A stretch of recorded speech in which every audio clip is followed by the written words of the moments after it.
Michelle Real, thank you so much for being here. Welcome to the podcast. Thanks for having me. So what are we doing here? People constantly ask me to get interviewed myself. People are like, why don't you sit on the other side of the microphone and get interviewed? And I'm just like, nah, I like interviewing. But you have a book coming out? And we thought this would be a fun opportunity to have you interview me. And so this is going to be your show. I'm just going to be here asking you whatever you want. I have no idea what you're going to ask me. And we'll see where it goes. And I'm going to ask you some questions about your book too. So I'll turn that over to you, Michelle. What do you got? What do you got for Well, me? Lenny, aka babe. Yeah. Yeah. So you started your newsletter 2019, and it now has over 1 million subscribers. 1.2 million. 1.2. Sorry. Mm-hmm. And your podcast is very frequently one of the top 10. Is that right? Yep. It's like right around, Yeah. top 10 tech podcast. Yeah. Yes. Hell yeah. I love it. When I met you, I think you were something called a product engineer. I was a software engineer. Let's see when you met me. No, I think it was still a software engineer. Yeah. I think you went from software engineer to product engineer to product manager. Yeah.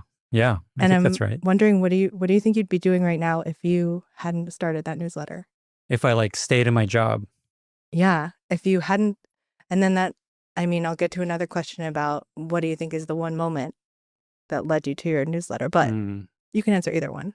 So is the question after I left Airbnb, what would I be doing? Or is it if I didn't quit? If you hadn't, or if you had gotten a different job, do you think you would have gotten a different job? Yeah. Stayed there? So when I left my job, I was at Airbnb for 7 years. I had plan A, start a company again. Plan B, join a startup as their first PM. Plan C, join a big company as a PM. Plan D, advise companies, become a consultant kind of person. Nowhere in that plan was do this crazy thing that I do now. I had a lot of startup ideas. As I was exploring the startup ideas, as you remember, I was just tinkering and prototyping and building stuff. And then on the side, I was writing things that I learned and things I wanted to share. And you were just like, why are you writing? You can't make money on the internet writing. You should be doing this thing that you're good at, startups and building and tech and stuff like that. And I'm just I don't know.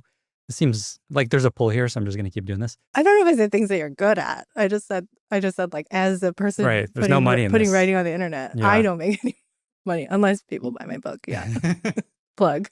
Ta-da. Yeah. Yeah. So I guess to answer your question, I'd probably find another company to start, and it probably would have failed, considering most startups fail. So I'd probably be in this oh no, is this thing a thing I should be doing? I'd be on the struggle bus of startup life probably. And then probably after that failed, I would have joined some company, I guess, as a PM. So then I guess going back to that question of what do you think? Do you think there's a moment or a collection of moments that led you to go full in on the newsletter, or even start the newsletter, start the Medium post that led to the newsletter? Yeah, it was definitely a collection of moments. It's kind of this little journey that I just followed pull that was starting to work. And I'm just maybe there's something here. So a few moments along that journey. One was the first thing I wrote on this is the first thing I wrote on the internet. Did very well. It was this post on what I learned at Airbnb. Medium featured it. It went all over the place. Rachitsky shared it with the whole company. So proud of what I shared. So that was a nice moment of maybe I have something to share. And then I wrote a few more things on Medium at this point. And there was more of just this is working. People seem to like it. Then I had a conversation with a friend, Lee Jacobs, who's a VC now. Because I was telling him, I don't know why I'm doing this. Why am I writing? This is not a future. I should be focusing on the startup. And he's just you seem to be enjoying it. People seem to be liking it, which was very rare, that Venn diagram of things. Just how often do you enjoy something and people value it? And maybe there's a way to make money in the future. So his advice is just maybe pursue that and double down on that, and maybe it'll go somewhere. So that was a moment. Another maybe big moment was 9 months of doing the newsletter. So I decided I'm going to move to Substack. I'm going to write every week. I tweeted, I'm going to experiment with a weekly newsletter, see how it goes. And so I did that every week for 9 months. And I just remember this moment 9 months in where I was I've been doing this every week for 9 months, which means I could probably do this for 9 more months. There's this Lindy effect. I don't know if you know this, but there's this concept of something being Lindy, which is as long as it's been going for, it will most likely last at least that long in the future. So I thought that, okay, I could do this for at least probably another year. I have all these ideas and things I want to write about. So let me just keep doing this. So that's when I decided to add the paywall and start charging and to see if I could make money doing this thing. Also in parallel, as you know, I was doing this based on the assumption that my Airbnb stock was going to be worth something and I could take this time to explore. And then COVID hit and Airbnb was like over. RIP Airbnb all over Twitter. And I was like, maybe I need to get a job for real. And so I'm like, I got to make money on this thing. Let me try. So that's when I started the paywall. And so, and it worked. That's like the other moment I think I launched the paywall and it worked. I made meaningful dollars like a month in. So speaking of Venn diagram, you said, I'm good at it and people like it. And people like it. Oh, and I like doing it. You like doing it. That's a really good, because I didn't mention that. Okay. That's so true. That it's that's like, that that's so ikigai, important. right? Yeah. Yeah. I think ikigai is like 5 things, right? It's like a whole bunch of stuff. Yeah. But that's like a good point, because it was just like, people like it and I'm good at it, but without that, I actually enjoy it. I think you said I like doing it. I like it. Okay, cool. Do you still like it? I do in almost every way. Like, I can't imagine doing something more fulfilling and interesting. Just basically, my job is to write about things that are interesting and share people's interesting insights and experiences and interview people and extract wisdom. It's just like so interesting. It's my own thing, which makes it extra interesting. But I think a lot about this artist Finch wrote this blog post, How to Become an Artist. And at the top of his post, he's just like, you should not become a professional artist, most likely, because because once it's a thing you have to do, it changes it. You have to do it. So now I'm on this, like, this is the downside, but I just want to preface with saying this is incredible and I can't imagine doing anything else that I enjoy more. But having to write a post or put out a post every single week and a podcast episode every week, it's like this treadmill that you're on. So you have to kind of get used to that. That part is no fun. But again, I can't think of anything better that I could be doing. And it kind of goes up and down. Sometimes like I love it. I'm so happy I get to write a thing every single week. And then some weeks I'm like, it'd be cool to do it this week. But that's part of this life, because otherwise you can't do this. You can't survive in this way if you're not doing something consistently and making it awesome every week. So it's a part of it. So the visual I always have is the Indiana Jones boulder is chasing me constantly because you put out something, like I have a post come out. What's today? We're recording on Wednesday. I had a post come out yesterday, and then it's like, what's next week? All right, that's done. All that work you put into it, over. What's coming out next week? And it's like every week. So the big question I don't have an answer to is where this all goes long term. Because someday, whether it's at 7 years old or 100 years old or 60 years old, I don't know, like maybe I won't be able to do this every single week. So I think about, where does this all go? I don't think there's an answer to like Substack writer podcast life long term. Like, what do you do? Like according to the Lindy, right? There you go. So 2019 to now, it's 7 more 7 years since the newsletter. 7 years. So I can, Good okay. luck. 7 more Hope years. you don't run out of ideas. Okay, so we got 7 years. I could do that. Yeah. Okay. So speaking of the boulder, you don't seem like a stressed out person, and I don't see you as a stressed out person. Only like potty training, sleep, the toddler or baby sleep stuff. Yeah. I don't see you as a stressed out person. Do you think there's anything behind that? Do you think that's just you? Or are you just stressed and you don't show it? I think there is an element of I'm more stressed than I come across as and even recognize with myself. Like I get these headaches sometimes. I'm like, what is going on there? Is that stress or is that something else? So I think there's a bit of, I'm probably more stressed than it looks like and that I even feel. But I think I'm probably less stressed than the average person. I think part of it is genetics. And then part of it is I work on it. Like I just have learned to adjust the way I think to reduce stress and to not take things seriously. But I think honestly, it's probably like 70% genetics. I'm just like, yeah, it'll be all right. It'll be all right. As you know, something we argue, but that'll be all right. That's some like raw chicken. That'll be fine. That's fine. So, okay. Do you have any tools or any kind of like, I know you've done different types of meditation. We've done breathing courses together. Yeah. What do you have a favorite? To like calm down and de-stress. And you did a 10-day silent meditation right before you ended up writing the post, That's the medium true. post.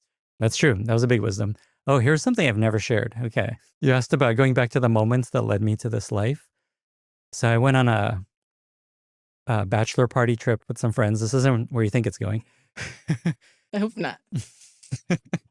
So it was a trip to Joshua Tree with a friend, and there was psychedelics involved on this trip. And I just remember, so we went to Joshua Tree. I just sat down on this rock on a substance of some sort. And this was as I was starting the newsletter. And I just remember sitting there for probably 3 hours in this one spot. And I was just having this deep breathing happening and this like phrase of, I have wisdom to share, coming through me over and over and over. And I was just watching this crazy visualization of some kind of sitting Buddha thing. And it's just like, I have wisdom to share. And that was for 3 hours. That made you write the post? That made me feel like I can do this. Like it gave me the confidence that like, okay, maybe I do have things to share. Yeah, that was a really powerful moment just to give me confidence that there's something inside me that's like, oh yeah, maybe I could do this thing. So that was a big moment. What do you want to say? What do you want to say to our mothers right now? Oh, do you want to take this back? My mom do you doesn't want to take know. that back? No. Do you want to crop it out? This is okay, Mom. I did. Anyway, I did some stuff. It's okay. So it's time to share. And then you've done You did 10-day meditation. You did a specific type of meditation that seemed to me to affect you in like physical ways. Yeah. And then you told me once about a happiness course you took. Yeah, that was actually pretty transformative. I took this online course at University of Pennsylvania about the psychology of happiness. And it was basically all the science of what makes you happier and how to be happier. And that really had a big impact on me because it showed you can increase your baseline level of happiness by doing a few things. And one of the things is just like thinking more positively, like thinking more optimistically. There's also like gratitude stuff that I didn't find as useful. But there's just something about everyone's got this baseline. That was actually a big learning from that course is everyone's just kind of this baseline level of happiness. And you could be like at 100, you could be at 0, probably more. Most people are in between somewhere. And like something amazing happens, you go way up in happiness, and then you come back to that baseline. Something terrible happens, you go back to that baseline. And the main thing you can do is work on improving that baseline so that you come back to a higher place. So that's what a lot of the work is and what you learn in that class. And one of the things is just be optimistic, just kind of have a positive outlook and don't let your mind kind of spiral into these like, it's going to be terrible. So it was a lot of just like think more positively. And I feel like my baseline of level of happiness has gone up. And I think that, I think you told me exercise too, like you used to run. Yes, that was a really good insight. So exercise, the science, this was like, I don't know, 15 years ago. I'm guessing there's new research. But the interesting thing there is exercise doesn't make you happier, but it brings you out of the negative. So you're -1 without exercise, and exercise brings you to 0 so that you're not depressed, basically. Speaking of stress. Okay, then I have a question for you. Oh, okay. Let's do this. Let's do this. Because I know on your podcast you have a lightning round. Okay. We're going to do a thunder round. Is that extra fast, or what does that mean? No, it's sound. Your one thing that I think stresses you out the most at times is your misophonia, which is, you want to explain what it is? Yeah, it's like, it's funny to talk about it, but it's like this disorder. It's like a real thing in the brain where I get bothered by certain sounds. And so I get very bothered by people eating with their mouth. Thunder round is going to be top 5 worst sounds. Or you can rank these sounds. Okay. You're going to give me the 5. Like best sound to worst sound. Okay. Right? So like 10 is worst. Oh, okay. Say. What are 10 is best? I don't know. What are the best sounds? Okay, let's say chewing. Chewing 1 to 10. Chewing like with the mouth open, just chewing like, with the worst. Yeah. I hate it. 10 is the worst. 10 is the worst. Yeah, it's, it's 10, 9 or 10. Or like nails on a chalkboard. What's that? That's like less bad for me. Right.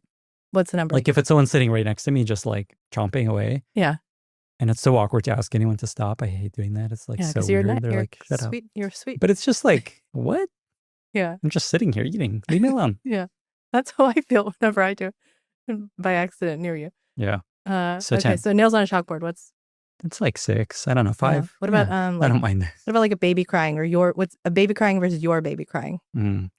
Baby crying, like so 10 is the worst. Yeah. So like how loud? Like very loud baby crying? Like in newborn phase, like you didn't know what to do, like Oh yeah, that was really like when Jude was born. yeah. Oh yeah, that's pretty hard. Thunder around. Okay. Like 8. Okay. Okay. What about like when Jude says "Papa"? Yeah. 1 is the best. Yeah. And Is there any other sound you? Jude laughing.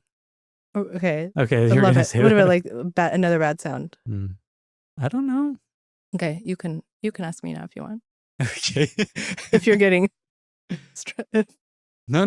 Like, there's not that many bad sounds. It's just like very specific bad sounds Chewing. that I'm just like, basketball. if there's just like, if I'm trying to be calm and there's like a bunch of commotion, like, okay, like a gas, blower. Oh When yeah. I'm trying to work, That's I think a notorious one for people. Yeah. What is that, a 10? It's like if it's super loud and right in my face, I would say, let's say a 7. Okay. Not so bad. You can ask your question now if you want, or I have more for you. I'm going to ask you a question. So you make these incredible, genius, funny charts. There's one example on this book. So you have this first book here called Am I Overthinking This?, which a lot of people identify with, has sold many copies. So you create all these charts that try to synthesize things in life, things people experience, things people feel. A lot of these charts get shared on socials by people that steal your charts and just pretend like they made this or just found it, and they cut out your attribution. They make pillows and mugs, and there's like all these websites that sell all these charts you've made just like on swag that you get no credit for. I know it's bothered you a lot over the years. What makes your charts so shareable, so widely? Why do they go so viral so often? By the way, I stopped looking at that because it doesn't help me. Anyway, that's good. I think that's for the best. Well, I think like what's the good? I think as your thing has gotten more successful, it's like not as important to me. I do think it's interesting that they are often like detached from me, which is, I don't know why, but yeah, people want to get credit when they do. And it's I think I can figure out some of them. It's clear when I make it, whether it's like I make it and then I let it sit, and then some like moment happens, or I'm like, oh no, this is what it needs, and then I'm like, now I can feel that's really good. And usually it's something that makes me laugh or cackle, even though I made it. It's like, oh, I've already seen this in my own brain and it's still funny to me, or makes me kind of like tear up. Then I feel like, okay, I think people are going to like this. I am often wrong. And sometimes too, like there's something from that book that I didn't share at all, but someone took a photo of it. That's how it went viral, is like just a photo of a page of a book that people loved. Like it wasn't even like a digital high quality picture. It's just like some random photo. Yeah. Yeah. Which is interesting as well. And also people's attention spans, sometimes they're just, what I like to make is things that are really simple, and quick, and show you something you haven't thought of before. And I think that if it's really easy to digest, people's attention spans are short these days. And if it makes them feel something is another thing. And it's also nice to make something that isn't a lot of like physical labor, because some things you can make and it can take you forever to draw out, because my brain does work in this like overthinking kind of way of like this, but then, oh, this, and then this. People like it when it's really simple. Yeah. I love your point about like the way a chart is done is intrinsically you feeling like this is hilarious. Makes you laugh, makes you feel something. And that's similar to the way I think about my newsletter post. And yeah, more the newsletter than the podcast is, it just, to me, it feels like this is like really interesting and really good. It's very like not waiting for other people to give you, approval or feedback. It's like, I feel this is good. And I think that's really interesting that that's similar to the way I approach my stuff. I find that when you work on your charts, you think so many levels deep. They're like too clever sometimes, and I have to like pull, because to your point, people have a short attention span. Sometimes they're like too clever, and I have to like, okay, this is too many layers you have to understand, and I have to like, that's a little much. You have to like simplify it a little bit. Yeah. Yeah, you're my editor sometimes. I try, but you're like, no, you're like, I don't care. I don't care about your feedback. Leave me No, alone. you're usually probably right. Yeah. Okay, let me ask you one more question, and then we could switch it around again. How do you come up with your ideas for your charts? You have so many such variety. You had an adult book, you had now you have a children's book. You're working on like charts for parents. You have all this other stuff going on. Where do your ideas come from, Michelle? The ideas come from just living life and noticing a lot of things, and then also kind of observing a lot. I know that I've been really prolific when I've been meditating, and in meditation you learn to kind of observe your own thinking. And if you're anxious about something, like, oh, that's funny that I was anxious about that random thing, like that I've never thought about it that way before, and which is interesting because it is kind of like overthinking every moment, which meditation shouldn't be teaching you to do, but that's what happens. But I've noticed if I focus too much on my work, I stop living life, and then I stop having ideas. And it's a little different with children's books, which is what I'm working on right now, because it's not like relatable things, a little bit, but it's more children's concepts. But the adult stuff has to be just through living life. Noticing, yeah. Yeah, noticing. Makes me think about, I think David Sedaris had this story where he's just has to say yes to everything he's invited to just because he needs to have experiences, because he just has to keep pumping out stories. So he's just like, sure, let's go to Vegas right now. Let's do it.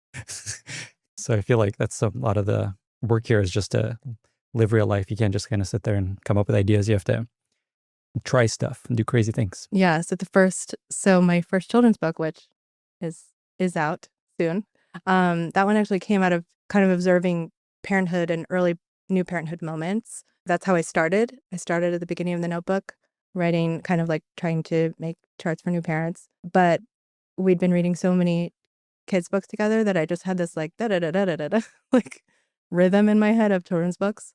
And so I just turned to the back of the notebook and started writing more like children's book rhymes involving This is the back of a notebook because you're working on a different book, and you're just like, this notebook. I this is the picked it up notebook to put my questions in for you. What? Yeah, and so I Oh, started wow. off in the front. I'm not going to show you. So you started in the front on a different idea. I started off in the front, charts for new parents, and then I was like, got a few in, like a good amount in, and then I was just in the park writing, and then I kind of was just like, yeah, but I have always wanted to do these charts for kids or for babies, and I just kept wanting to write that, so I started in the back, and then I filled it up that way. I love that this is another example of just following pull and not just doing the thing that you're doing. Just like, this is pulling me in. I'm going to try it and just see where it goes. Look at this. What a callback. Okay, back to you, Michelle. Okay, back to you. Back to me. To you, Lenny. Back to you through me. Through yeah, you. Exactly. Okay. So tell me about, I do want to ask you this question, inspired by our friend who like reverse nicknames you and says like, Leonard, is your full name Leonard? Where's Lenny come from? And by the way, reverse nickname meaning they give you a nickname without you like asking them to. Well, there's people who give you a nickname without you asking. Yeah. That's yes. Yeah. He gives you the full name. Oh, I see. Makes it long. Yeah. It's not a thing. I'm just making it up. Okay, I like that. Okay, so the question is my real name. So when I moved to the U.S. from the Ukraine, which we recently chatted about on a podcast with Boris, which turned out to be a big news Odessa. for people. Odessa, yeah. My parents named me Leonid, was my real official first name in the U.S., but they called me Lenny. Everyone called me Lenny. And so when we became citizens, you could change your name. And so my parents just changed it to Lenny. So that's my real name. It's just Lenny. No Leonard, no Leo. Yeah. Oh, yeah, Leonardo. Just Lenny. Just Lenny. Yeah. I love it. And Leonid, as in it's a Russian name, or there's also the like star constellation. Oh, the Leonids? I don't know. I think they just asked their friends, just like, what is my Russian name is Lyonya. And so I think they just like, what's the English version of that? And I'm guessing some of their friends are just like, Leonid. I don't know if they named it after anything specific. Can I share any of your nicknames? I'm going to assume no. What are my nicknames? Okay, go for it. I don't know what they are. Like Lunchik? Okay, sure. I could share that? Sure. Do you like it? Yeah. When people call you that? Well, it's like my family calls me that. Okay. Yeah. It's like a Russian little nickname. Gunchik. Yeah. And you, okay, but like strangers, can they call you that? No, don't call me that. Okay. And speaking of strangers, how do you feel when people approach you, and is it weird at all? Like, oh yeah. Like, does it remind you how big your newsletter has gotten? Or like, do you like it? Do you like certain ways of approaching it? Yeah, so I guess what you're speaking to is when I walk around the Bay Area in particular, people often recognize me, which is extremely weird. And started with the podcast. Like, interestingly, I had the newsletter for 4 years. Yeah, you got to be stealth. Yeah, like my face was tiny in some Twitter profile. But once I started the podcast, people just, it was like very weird the first time it started happening. And now it happens quite a lot. I like it a lot. It's very cool. I really appreciate it. It makes me feel really nice. I am not bothered by it in any way. It always is very flattering. People are always so nice and just have endless nice things to say. I've never had a bad experience, someone just trying to say hi to me. So please say hi. Okay, that's great. And That's I cool. often ask people what's their favorite podcast episode or favorite newsletter, because I'm just curious. I always ask just like your founder, your product person, like what's your story? Yeah, it's really What about nice. if you're in the middle of, if you're like at a coffee shop and you have headphones on and somebody says like, hey, or if you're like playing with your kid, what do you think? I think you're projecting Right. about what you wouldn't want. Girl, yeah. People don't do that. I think people have been generally very conscious. There could be a moment of just like, we're getting somewhere and I can't talk for too long and I don't want to be rude. Or you're like in a focus. Yeah. But then, yeah. It hasn't been a problem yet. Almost like 99% of people have been very considerate. Yeah. And I don't want people to feel like they can't just talk to me and say, Yeah, hello. that's cool. Yeah, they're always so cool. I like that. Yeah. Is there any like instance of delightful? Like maybe the first time this happened, we live in Marin, and I was walking over through San Anselmo with you, as you remember, and there's this guy in a little red car driving by with his son. He's driving by and we're on the sidewalk, and then he just yells, "Lenny, I love your podcast!" God. And this wasn't even in San Francisco, it was in San Anselmo. And I was shocked. And then he like held up traffic just to say hello. I'm like, oh my God. Yeah, I wouldn't do that. Yeah, probably wouldn't do that. And then I met him later. He runs a hamburger club in Marin. He's very cool. Because I saw him again at another coffee shop. So that was quite delightful. I love that. Okay. You just said something. Okay. People coming up to you. Okay, you're gonna have to cut this. See, no, we're not gonna cut it because this is what I go through too. As a podcast interviewer, I thought of something, I lost this is what I'm constantly dealing with. Yeah. That is a challenge of the interviewer. And I think it's fun for people to see, because you're like, okay, I have to think about I'm going to say next. And then you're like, there's stop. And then you're like, oh shit, what's it going to be? So that's why when I do the podcast, I'm secretly writing notes to myself constantly. So okay. Check your notes. Yeah, well, okay, I closed my, okay, I should have written it down. Let's talk about like thinking back to what kind of hints that you would start this newsletter, or like things that you worked on when you were younger that are mildly, like a little, or like mildly adjacent, or like, because you had some some websites, you had Atheist Spot, you had some tutorials. That's one. So the question is like, what are the things I did earlier that helped me with the work I do now? Or just looking back, like anything that is kind of like makes it obvious that you would have started this newsletter, or like a little more. I don't think there's anything that would have pointed me or anybody to this being the thing that I do now. It's completely unexpected personally, and I don't think anyone saw it coming. I had never written anything online before I started writing. I was always not like, hey, look at me, I've got all the answers and I have all this wisdom to share. I was always like, I'm an introvert. I'd like to kind of stay behind the scenes. So it's a very unexpected path for me. And part of the reason I think I was able to do it is the newsletter started during COVID, so I could just sit there and type and put stuff out online. I didn't have to go anywhere and like tell everyone. I could stay like in my little hole. But just to follow through on these things you pointed out that I did earlier, because I don't think I've ever talked about these things. I had all these different side projects before, like through college, I guess. Yeah, through college. I was like a very big atheist, and I'm still an atheist, Jewish atheist, which is many Jews. But I was like very into it before, and now I'm like, okay, I don't care, whatever. Believe what you want to believe. So I used to run a website called the atheistspot.com, which was Reddit for atheist news, which is not Reddit is that. It's fine. You don't need it. But I went to there's conventions. We went to atheist conventions. So I did that. And the funny thing is that was during AdWords, when Google AdWords was a way to monetize your site. And so all the ads on the site, because most of the articles were about religion, were all these religious dating sites. So it's like Christian Mingle and like all these funny dating sites that didn't make sense for the audience. So I always thought that was funny. And then I worked with a friend on this other project called Utorials, which was so ahead of its time. The idea was tutorials for you by you. Nice. And so it's people contributing things they've learned and writing a how-to, like how to make eggs, how to take a quick shower. And there's all these. That's like TikTok, right? It's like TikTok. That's it was like what before TikTok Wikipedia, I think. No, I know, yeah. Yeah, it's like Long time ago. YouTube. It's like, But that's like what I watch TikTok for, is like watching people make. Yeah, and food. parenting advice and Yeah. things to be afraid of. Yeah. Yeah, and dance videos, yeah. So it was. That's what your thing was, or that's what TikTok is? That's what TikTok is, right? Yeah. So yeah, I was really proud of that. Yeah. Yeah. It sounds like it was ahead And we of paid and people. Local Mind was ahead of its time. And Local Mind. So that was my startup. We sold it to Airbnb. That's how I got there. Local Mind, amazing idea and not something anyone needs really. I still need it. Like you need it once in a while. So just to briefly explain what that is, it was an app that sat on top of Foursquare and Koala when that was very cool, and allowed you to ask questions of people checked in anywhere in the world. So if you're like, is there a long line at the mill, which is near here? Should I go? Is there a long line? What's like the special? We just used that, basically. Yeah, we use, so Google does it with their like, is it busy? Yes. Yeah, like, all these other ways that you could solve this problem. It was very cool. It was amazing. Nobody needs it really. If Like, there's still things you want to ask you need people, like once in a while. You need Yeah. like once a quarter. Yeah. And it's holy shit, that's Yeah. so good.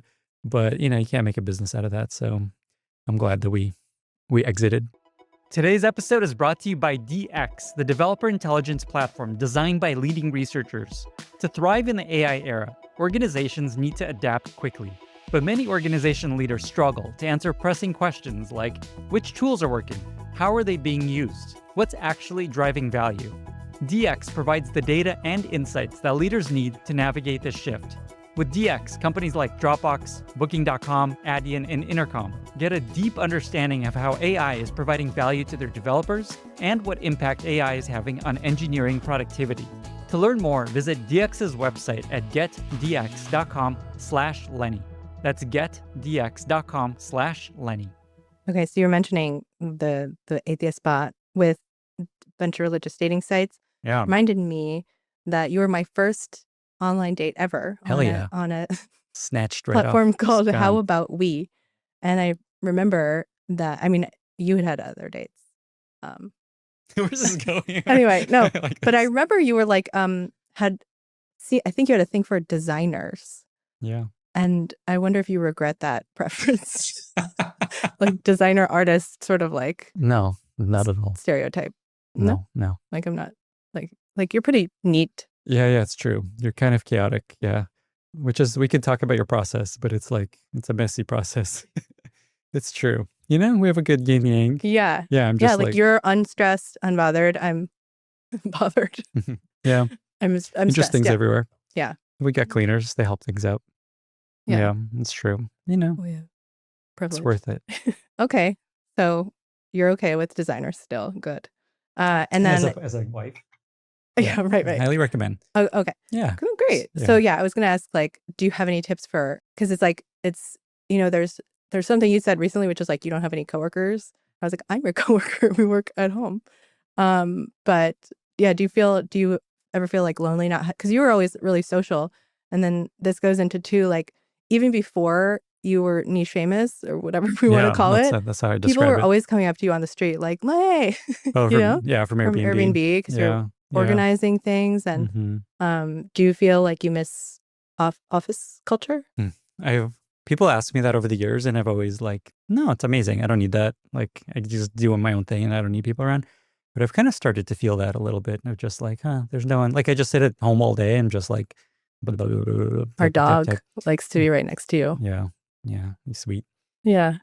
So I do feel like I do miss it now. It's not like a huge problem, but it's just like, it'd be cool to just jam with someone on stuff. And I have a team, and I have you, and Twitter. Like, Well, you like to go to coffee shops. I like to go to coffee. What do you get?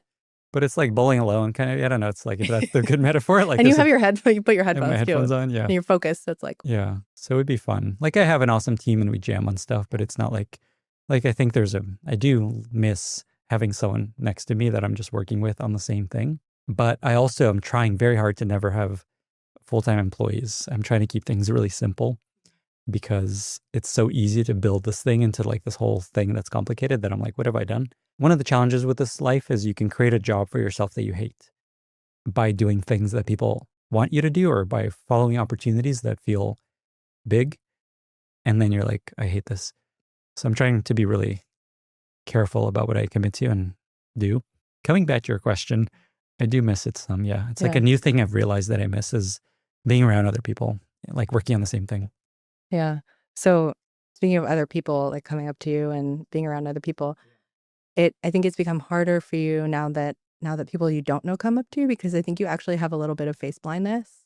Absolutely. And so people who do know you come up to you and you're like waiting to know if they just listen to your podcast or if you like, I know if I know that, like, yeah, this is a big problem for me. Yeah. It's like another brain disorder, I guess, where I just don't remember people's names. I'm so bad at it. So I just like, I know you.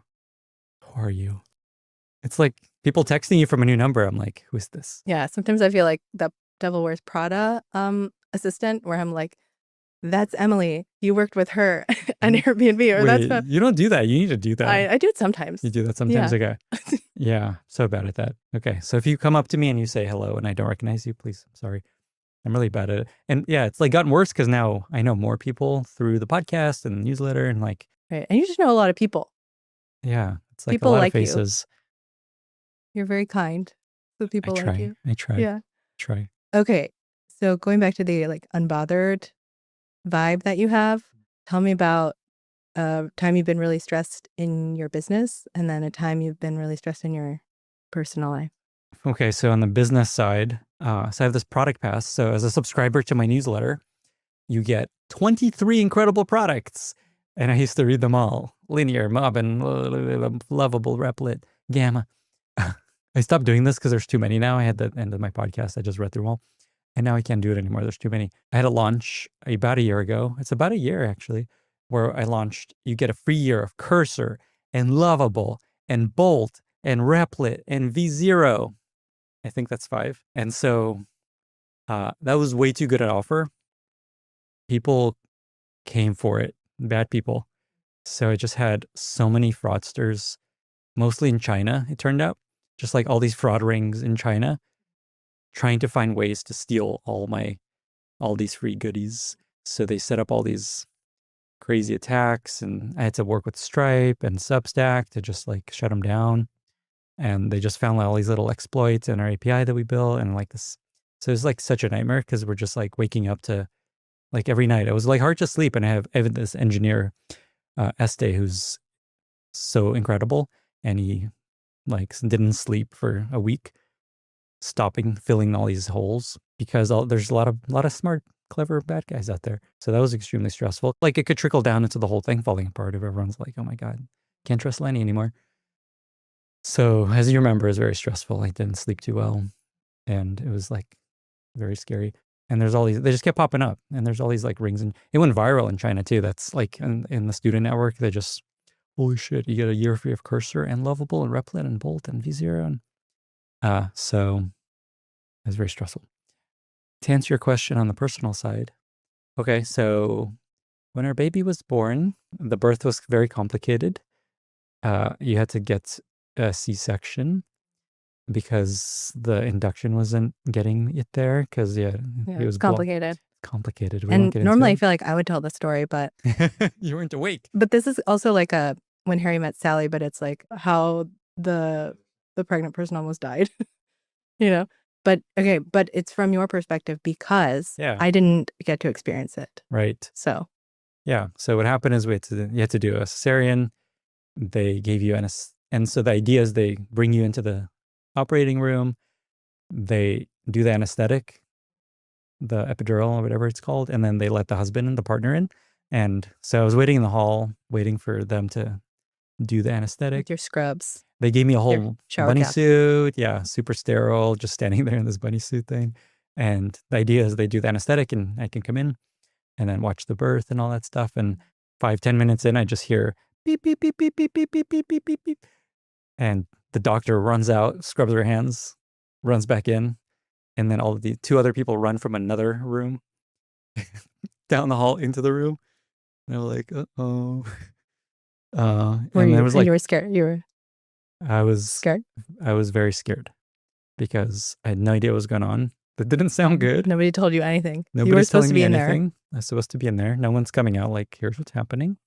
And it was like 10 minutes of just nothing. there. Yeah. And you were supposed to be in there after like a minute? Yeah, it's going to be quick. Yeah. Yeah, I was supposed to be like, come on in. We're going to do this here, And like you're awake during it, in real life. So just remember pacing down the hall, going back to the lessons I've learned, just like, it's going to be okay. It's going to be okay. That's what I remember saying to myself. Just kind of trust that they know what they're doing. We're in a hospital. There's a lot of doctors around. And then eventually they came back and they just said that the epidural went the wrong direction. And so instead of going down, it went up your body. And so it was stopping your heart and lungs. And they had to intubate you and do an emergency intubation and get the baby out. And then it took like an hour for you to come back. They were going to put you in the ICU to help you come back. So that was very scary because you weren't there. I don't know what's going on. And you got to hold the baby for like an hour. Yeah. So that's why he's like only Papa.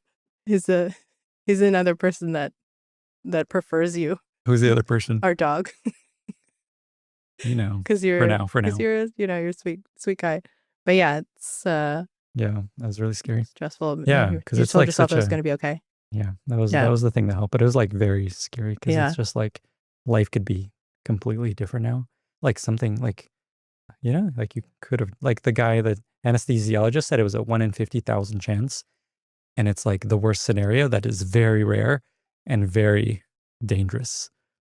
And so it was extremely scary. And luckily he did a great job and everyone's like, he killed it. He did, like he knew exactly what to do. He handled it really well. But yeah. Yeah. Yeah. And I don't have any memory. You don't remember this, yeah. It numbed just came back. Numbed my lungs and I was like, I can't breathe. And then I numbed my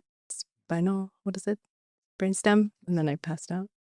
How about that? I didn't have to get to have any. Yeah. How does it, looking back, are you? We don't have to talk about it.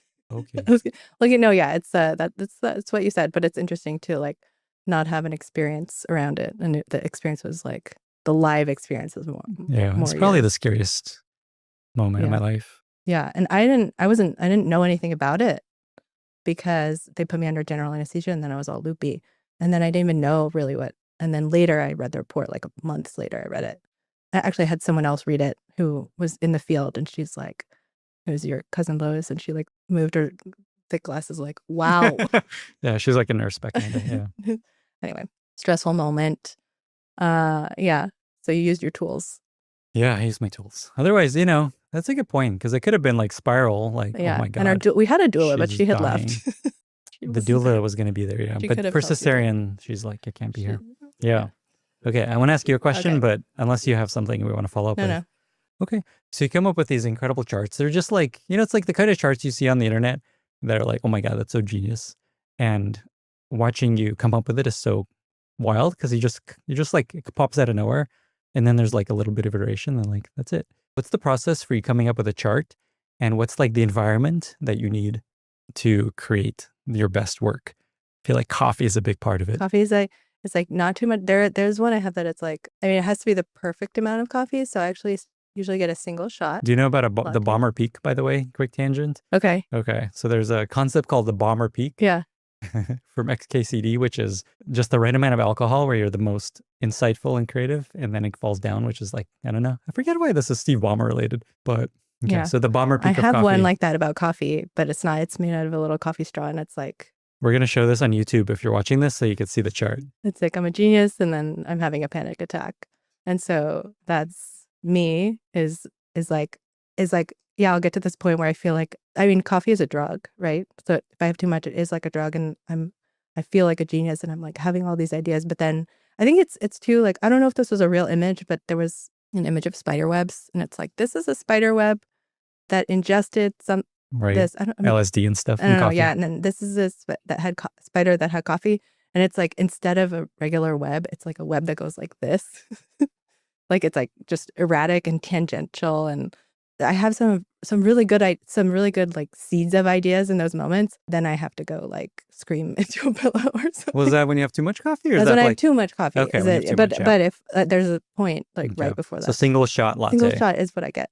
Single shot latte, at least an hour. Sometimes it's good to have somewhere I have to be, to a time limit, and then I'm kind of like I feel like a machine. And it's like trying really hard to get somewhere. And then the other thing is just like a lot of it is writing something down as I'm out in the world, like writing and then trying to put it on paper in a way that visualizes it, because I'm not strong at drawing. So, and yeah, when I was a kid, my dad did a lot of math with me and a lot of like, fractals and visualization and patterns. And so I sort of think that way, like mathematically kind of. And yeah, so it helps me to visualize an idea that in the simplest way possible. Let me just say, this is very cool that we're doing this. This is like really fun. So sweet. Oh. Yeah, this was like really nice. Yeah. This is our Odessa moment. Yeah. You were born in Odessa too? No, but one of my questions was like, I don't know. This would be like if I were in the audience, it would be more like a comment. Go on. Versus a question. We're like pretending to be a question. Yeah, we're both, our families are both from countries that like, mine from Venezuela, yours from Ukraine, where people are always like, oh, does that like we didn't just arrive right? It's been from Venezuela or yeah. Ukraine, so it's like not the same. Yeah. So we have to like almost make them be okay. Like it's okay. I mean, my family still lives in Venezuela, but okay. So I asked you a question. Okay. That's back to you. Okay, great. Yeah. Oh yeah. No. Okay. Let me reflect back what you said, because this is really interesting. So a single shot, so it's like some kind of like neuro stimulation. I don't know. Single shot, just enough. I like this deadline piece. That was really interesting. And it's like not too much time, not 30 minutes. Although that can be why I'm late often, is I'm like, I've almost got it. I just, I'm a time optimist, as you know, that I'm like, oh, I think I have it. And then, but a good time is like 2 hours. And then I have to be somewhere in 2 hours. Interesting. Okay. So those are 2 elements. And then was there another for optimal creativity? Oh, a good night of sleep. Yeah. Yeah. Because if you have like the bad night of sleep plus too much caffeine, then you don't have any, you have no ideas. You just have the like frantic piece of the caffeine, like mental energy. Anything else? This is really interesting. I think just the idea of what creates creativity. Just like experiences and thinking and almost like thinking too much about them. I like that. Maybe overthinking. Yeah. Right. Yeah. Back to you, Michelle Rial. Oh, back to me, to you? Yeah. Yeah. Okay. So we did the thunder round. We did the worst things to hear. Okay. And the best sounds, which your sons laugh. Yeah. Yeah. Agreed.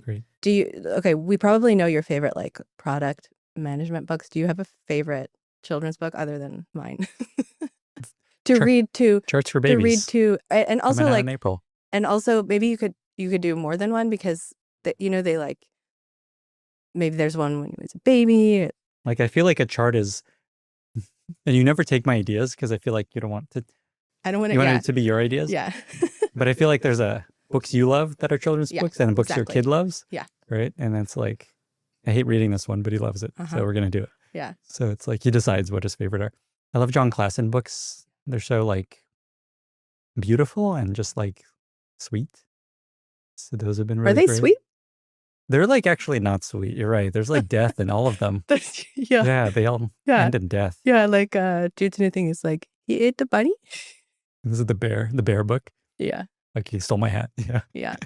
Yeah, like we start the book and he's like, he ate the bunny? Where's the bunny?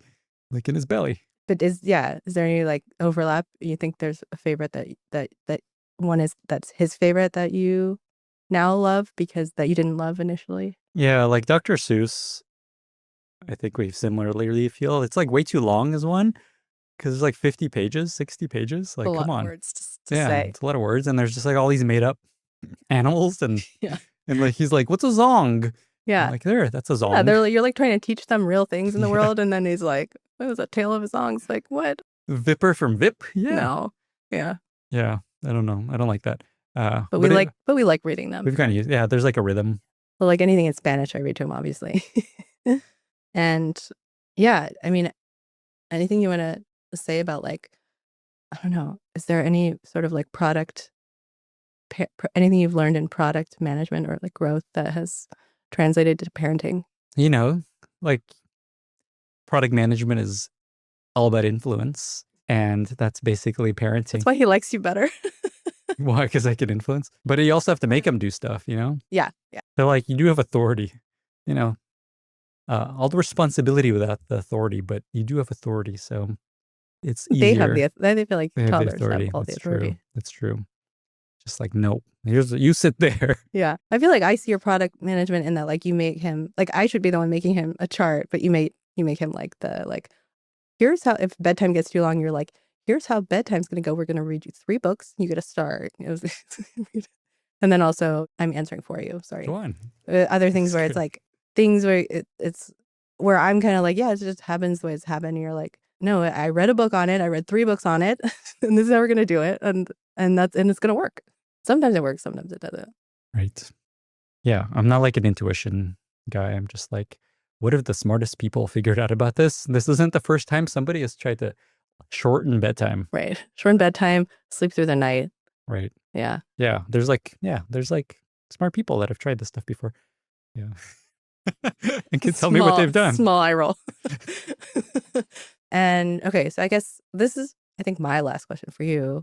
And I don't know if you want to answer it, but like as your wife of however many years, like 10, still, I don't think I know what product management is. Can you tell me in 5 words?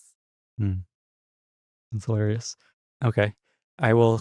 My words are impact, collaboration, judgment, alignment, and this is a really good question. And it's almost like the order is like how you think about product management. Like, you know, it's like the order you put them in. And what else? I'll just say some stuff because it's really interesting. Coordination. I think it's 5. Organizing. Planning. Okay. Outcomes. I have just tuned out. There's so many. It's like, shut up. So boring. And I'm just like, what should have I said? That's what I'm going to think about now. But it's like a crazy, weird job. All these different things. Yeah. I'm just like sniped. I want to keep thinking. Yeah. I'll give you my definition of product management. Yeah. But you can't say mini CEO. No mini CEO. That's not cool. Okay. Although I actually do think PM is a mini CEO. Like I think people keep saying you're not, but I think you are. Yeah. You can't say like not a project manager. Not a project manager. That's right. I think the way I describe it is your job as a product manager is to deliver business impact by prioritizing and solving the most impactful business problems. Something like that. That's many words. Yeah. You're like, this is why I never know what it is. It's so boring. What are you even talking about? It's cool. Like this comes back to the mini CEO thing, just to close that thread. I feel like the PM on the team should be thinking the way the CEO thinks. You know, like their job is to think, what would the CEO do on this specific product or feature? Because the CEO's job is make this successful, make this business grow. And so your job as a PM is to kind of channel that. What will allow this team and product to help the business be more successful? Do you feel like you're doing that as I guess you are. I'm everything, you know, yeah, like in my current world, right? You're editor-in-chief too. Editor-in-chief, yeah. Yeah. Yeah. But I have a copy editor, I have an editor, so yeah. I've helped. Oh, right. Yeah. Yeah. People ask me what about product management helped me do the job I do now. I don't think there's anything, to be honest, except just like things I was already into, which is just being very organized, having a very high bar for quality, communicating. Like, I think communication maybe is just like how to succinctly communicate points so that people grasp them. That's like, whoa, look at this. We're the same. Introducing. The key is just communicating something simply. Wow. Well, let me ask you one more question. So maybe it's to close. You wrote 2 adult books. You now did a children's book. Why the pivot to children's books? Why did you decide to do a children's book? I wanted to do a children's book based on the first adult book because I thought that charts are they're like a ton of early learning concepts put together. So if you look at children's books, the themes are often opposites, colors, shapes, feelings. And then I was thinking like you can really teach a lot from a chart, and it's so simple. So it's a lot of opposites. It's big and small. It's you've got going up and going down. You've got overlapping colors, becoming another color. You can make a lot of feelings with charts. That's the second book in this series that I'm. It's coming out next year. Yeah, but yeah, I finished it, but it's, it still takes about a year to come out after that. But yeah, it was this like, I wanted to work on it in abstract. Like I had the thought of wanting to work on it, but it didn't come until I started trying to work on another adult book that I really just had all these rhymes in my, like it was more like a cadence. I had just like this like, da da da da, in my head. And yeah, I just tried it and it came really quickly, the first draft. And yeah, and it also, yeah, I always wanted to make one because as a little girl, my dad wanted me to, he was a geophysicist. He wanted me to be strong at math. He was like, because at the time it was kind of like girls weren't encouraged necessarily to be good at math. So he from just like a young age, he was always showing me. I did the same with our son too, like always showing him patterns and like, oh, if you flip it, it's like that. And it's just really fun for me. And it's cool too, writing the first one with like our son growing up, learning from experience, like I was saying, like having the experiences of him as a baby and like how I'm learning how to teach him things. Then he gets a little older, and then that helped me work on the feelings. And I've also learned how to speak to kids as well. When I didn't have any, I was like, I don't know what to say to you. And now it feels more natural. And so I had a children's book that I tried to write before I had kids. And for me, that one wasn't as good. And so I feel like I gained a little bit of just like how to talk to a child. That's a really good like segue, or not segue, I don't know, connection to something that we've talked about a few times is the best stuff comes from like actual experience. Like, because you had a children's book, like you just said, that you wrote before you had Jude, and then it wasn't good. And now having the experience, you can actually make something great. Yeah. And then also like another thing I thought about was just reading so many children's books. People always say, if you want to write, read. And yeah, we read a lot. We read still a lot of books. And it just got me in that zone too. Yeah. It just makes me think about something I think has been key to my newsletter success is it is based on like real life doing the thing. Like, so at this point, most of my posts are guest posts where somebody's sharing the best thing they've learned in their career, like the one thing they want to share, which I love. And it all comes from something I focus a lot on is from people on the ground doing the thing, not just floating in the clouds pontificating. And that's the source of the best advice is from practitioners doing the thing for real, not just pontificating.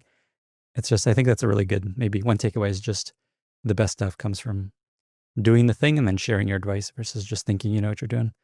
And communicating it simply. And just like refining. I don't even get into just all the work that goes into refining. And then, you always talk about like, and another thing I do is like, I often it's stressful because I make things and I am not sure if they're good enough yet. And I put them to the side and then I come back and I might have an idea, knowing that it's already in my head. I might have an idea like, oh yeah, that's what's going to make that better. Or I go to work on it again and some other thing adds to it. But then as you've set it aside, then you see something else. You see something in the world like, oh shoot, somebody beat me to that thing I didn't ever do anything with. Like, so that's I go through that myself. to have something sitting like with maybe with your podcast. And yeah, well, let me ask you this and I'll answer for myself. How many iterations do you do on a chart on average? Like how many times do you like edit it and refine it? It depends. Yeah. What's like the median? At least 5. Okay. Like for me, I think it's like 60.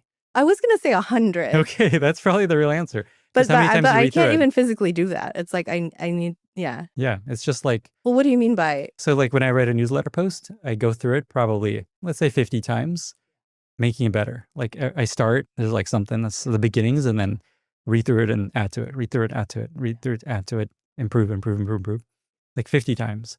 And then I have my editor go through it and I have a copy editor go through it and the designer help me. You don't do that with your emails though. No. I should. I do that with my emails, which I shouldn't be doing that. Like I read them over and over. You do? and over. Okay. I used to. Yeah. I used to. But no, I do. Yeah. Anyway. Yeah. Anything else?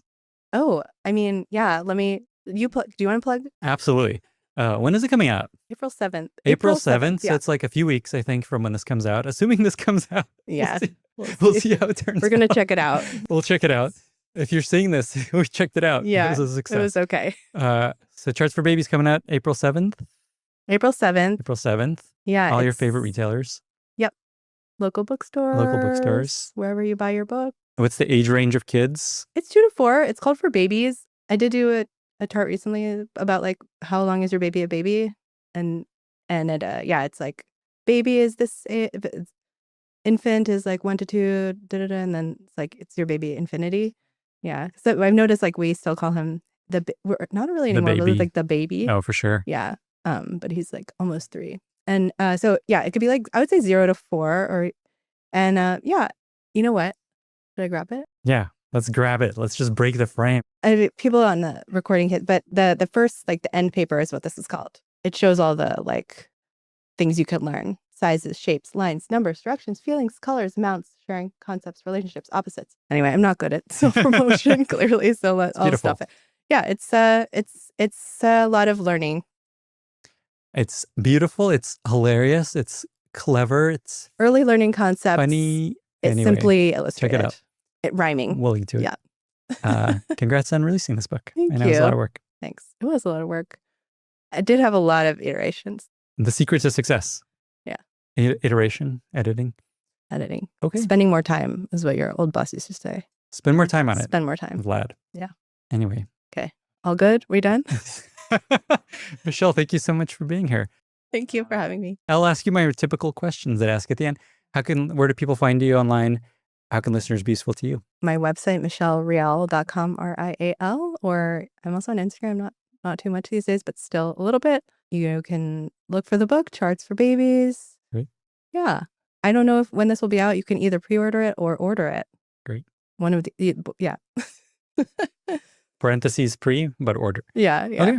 Michelle, thanks for being here. And I hope you like it. And thank you. Thanks for having me. My pleasure. I know you have a high bar. Absolutely. You hit it. Okay, great. And yeah, I hope you were okay with the interview. A+. It's gonna do numbers. All right, let's get out of here. Okay, bye everyone. Thank you so much for listening. If you found this valuable, you can subscribe to the show on Apple Podcasts, Spotify, or your favorite podcast app. Also, please consider giving us a rating or leaving a review, as that really helps other listeners find the podcast. You can find all past episodes or learn more about the show at lennyspodcast.com. See you in the next episode. I just feel like no one's being honest in teaching founders this. Be early. Don't order the most expensive thing on the menu for a video call, like an appropriate background. Don't smell like shit. Tell me why you decided to spend time teaching people proper etiquette. You have a lot of really young people. They've been holed up in a room coding, and they show up encouraged by Silicon Valley to be in some ways abrasive on purpose. You want to be able to show up in a way where people are like, okay, this is someone I can work with and trust. Etiquette is a skill for how to show up in a room with a low heart rate. You're at the Kleiner Perkins holiday party. You have all the venture capitalists in the world and all the CEOs. You're at your first company. You're like, oh my God, this is my shot. But I need to convince this person of that and make this connection. It becomes very transactional. If you show up like a little Energizer bunny, you're going to scare everyone off. You're going to project totally the wrong vibe. This isn't your one shot. You'll have other opportunities. You kind of want to show up with the self-confidence and the calm of abundance. This is part of the story. This is not the entire story. Today, my guest is Sam Lessin, partner at Slow Ventures, previous VP of product at Facebook, and two-time founder. This is an unconventional episode that may surprise you in how interesting and useful it is to your life. I asked Sam to come on the pod and talk about proper etiquette. You'll hear the backstory of how Sam got into this stuff, but this is turning into a big thing for him. He's teaching classes around the world. He published a book on proper etiquette. I love his framing for why etiquette matters, that the goal of learning good etiquette is to show up in a room with a low heart rate. And we cover all kinds of social interactions like introductions, small talk, meals, meetings, and basically all of the most important things you need to know when it comes to etiquette. I personally found these tips really, really useful, and I learned a lot from this conversation and from his book. Sam is also hilarious and so fun, and I hope you enjoyed this very unique episode. If you enjoy this podcast, don't forget to subscribe and follow it in your favorite podcasting app or YouTube. It helps tremendously. And if you become an annual subscriber of my newsletter, you get a year free of 19 incredible products, including a year free of lovable Replit, Bolt, Gamma, N8, and Linear, Devon, Posthawk, Superhuman, Descript, Whisperflow, Perplexity, Warp, Granola, Magic Pattern, Drake, Cash, JPRD, Mobbit, and Stripe Atlas. Head on over to lennysnewsletter.com and click Product Pass. With that, I bring you Sam Lessin after a short word from our sponsors. This episode is brought to you by 10Web, the company that pioneered AI website building before ChatGPT. In the last 3 years, over 2 million websites have been generated with 10Web's vibe coding platform. 10Web's vibe coding platform is a powerful way to build websites. Think of it as lovable for WordPress, front-end and back-end. Users can build any website at any complexity: e-commerce, portfolios, information websites, blogs, and it comes with a WordPress admin panel and thousands of ready-to-use plugins. 10Web also offers website generation as an API as a service for SaaS companies, marketplaces, hosting providers, MSPs, and agencies. SaaS companies can embed it via API so that users can launch AI-generated sites directly inside of their platform, connected to their own data. Agencies and MSPs can get a white label dashboard to manage clients and resell under their brand. Hosting providers can self-host the API builder on their own infrastructure. Check it out at 10web.io/Lenny and use code Lenny for exclusive free credits and 30% off API or white labeled solutions. That's the number 10web.io/Lenny. Vibe coding platform as an API. Today's episode is brought to you by DX, the developer intelligence platform designed by leading researchers. To thrive in the AI era, organizations need to adapt quickly. But many organization leaders struggle to answer pressing questions like, which tools are working? How are they being used? What's actually driving value? DX provides the data and insights that leaders need to navigate this shift. With DX, companies like Dropbox, Booking.com, Adyen, and Intercom get a deep understanding of how AI is providing value to their developers and what impact AI is having on engineering productivity. To learn more, visit DX's website at getdx.com/Lenny. That's getdx.com/Lenny. Sam, thank you so much for being here and welcome to the podcast. Blast to be here. I'm excited to have the conversation. This is going to be a very different kind of conversation. I suspect this is actually going to be really, really useful and really, really interesting to a lot of people. Useful and interesting? That's so unlikely. That's the Venn diagram that we aim for. I also think it's going to just be a lot of fun. So I really appreciate you doing this. I want to give you the opportunity to set the stage for why we're chatting through this. Just tell me why you decided to spend time on teaching people proper etiquette and why should people pay attention to this? Why is this important? I really enjoy things at the intersection of hilarious and useful, right? You kind of need both, right? And hilarious just because you should have fun in life. We should be working on things that are fun and interesting. Also, candidly, if we're being more honest about it, like it's very hard to cut through the noise these days. So kind of you need humor is a great way to cut through it. But humor just for the sake of being funny is not that useful. Like there has to be a deeper truth to it. And so, with this etiquette thing that we've gotten into, it started as many things do with a tweet. It got escalated into an event. It's gotten escalated into a book and a bunch of other stuff. I kind of believe that, you should always, there you go. You got it with you. I've got my copy too. Book. It's like, there's a rule, like, you always want to just double down in life. Right. And so I'd say like why etiquette, look, there's a serious, real narrative to like why etiquette matters in 2025 for founders, almost 2026. Like one, we talk about software getting commoditized. We talk about all of this fear mongering and scared people feel about Silicon Valley and AI and like all the things that are going on.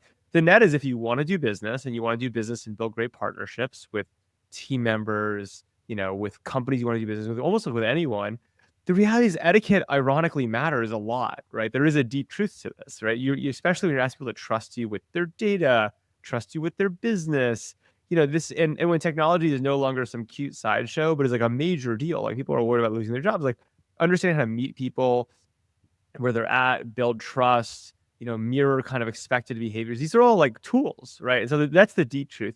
The shallow truth is it's kind of funny to teach Silicon Valley people etiquette, right? Like the whole narrative for so long has been none of this matters, just focus on your product.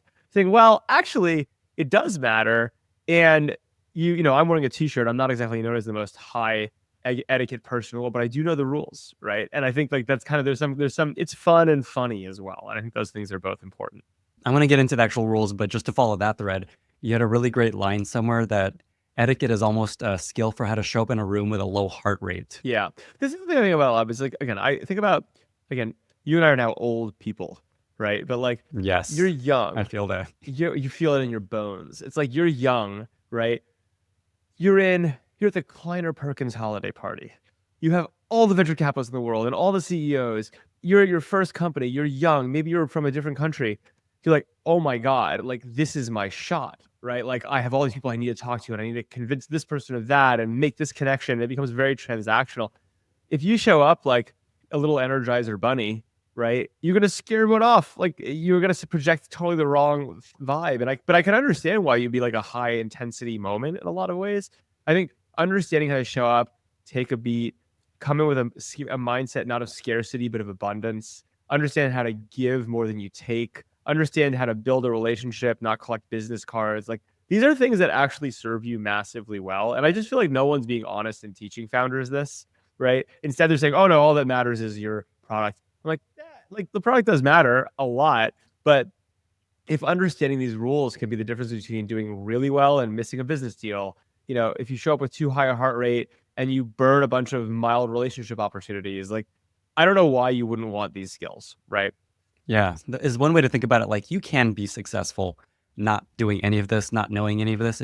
You're hurting yourself. You're making it harder. It's just an unnecessary. You're creating an unnecessary uphill battle for yourself. I'd also say that look, this goes back to like technical differentiation where things are at. It is true that if you bring manna from heaven, right, like you invent something that is literally the next Google or whatever out of pure thought, that sometimes none of this stuff matters, right? Like if you fully, that's it. You know, it's like, it's literally like that happens. It happens very, very rarely, but it does happen. It is not what 99.9% of startups are doing. But if you have that, yeah, you basically can get away with anything. It is true. That doesn't mean you shouldn't be a jerk. And like candidly over the course of history, you need to work with great people and like you'll be more successful if you show up with good etiquette and rules and context. But like, there are ways in which that can trump all. It's just like candidly not the experience of 99.9% of startups. Awesome. Okay, so let's get into it. There's kind of, you divided this book into about 10 categories, 10, I don't know, social situations is one way to describe it.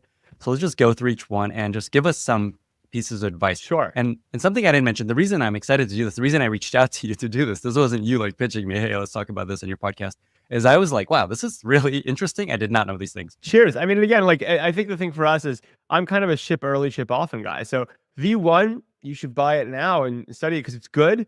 And it's going to be like a limited edition. You know, there's a bunch of, the funny part about doing this is people come back with a bunch of other things we should cover, right? So I suspect that eventually this will evolve beyond it. But I think we're starting with some good stuff.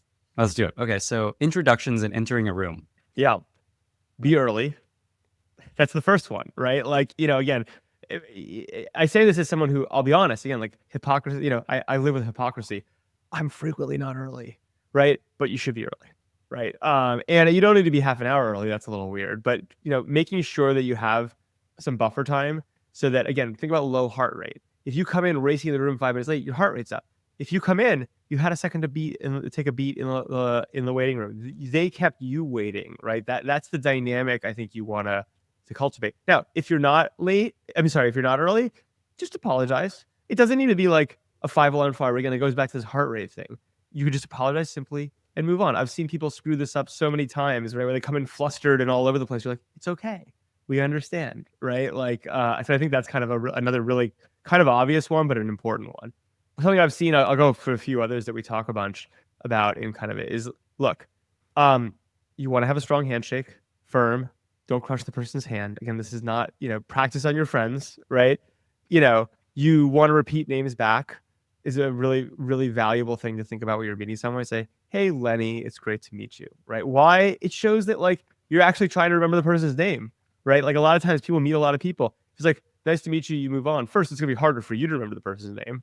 Second, it actually shows like you're meeting them and making an effort, right, to actually connect and say, okay, I'm trying to focus on you. You're not just a number to me, right? You're not just a potential check for whatever it's going to be. So there's a bunch of things like that. I'm kind of curious, you know, we can go through a bunch more, but those are some of the ones I would think about. One that I loved was if somebody else is late, do not make them feel bad. Yeah. Do the opposite of what you're doing, of what you do. 100%. And I think this is like, I've seen this with entrepreneurs, and I get like, I'm a VC. I do get scheduled in like 30-minute chunks back to back, like all the time, especially on Zoom. Guess what? I am frequently late. I don't feel good about it, but it happens, right?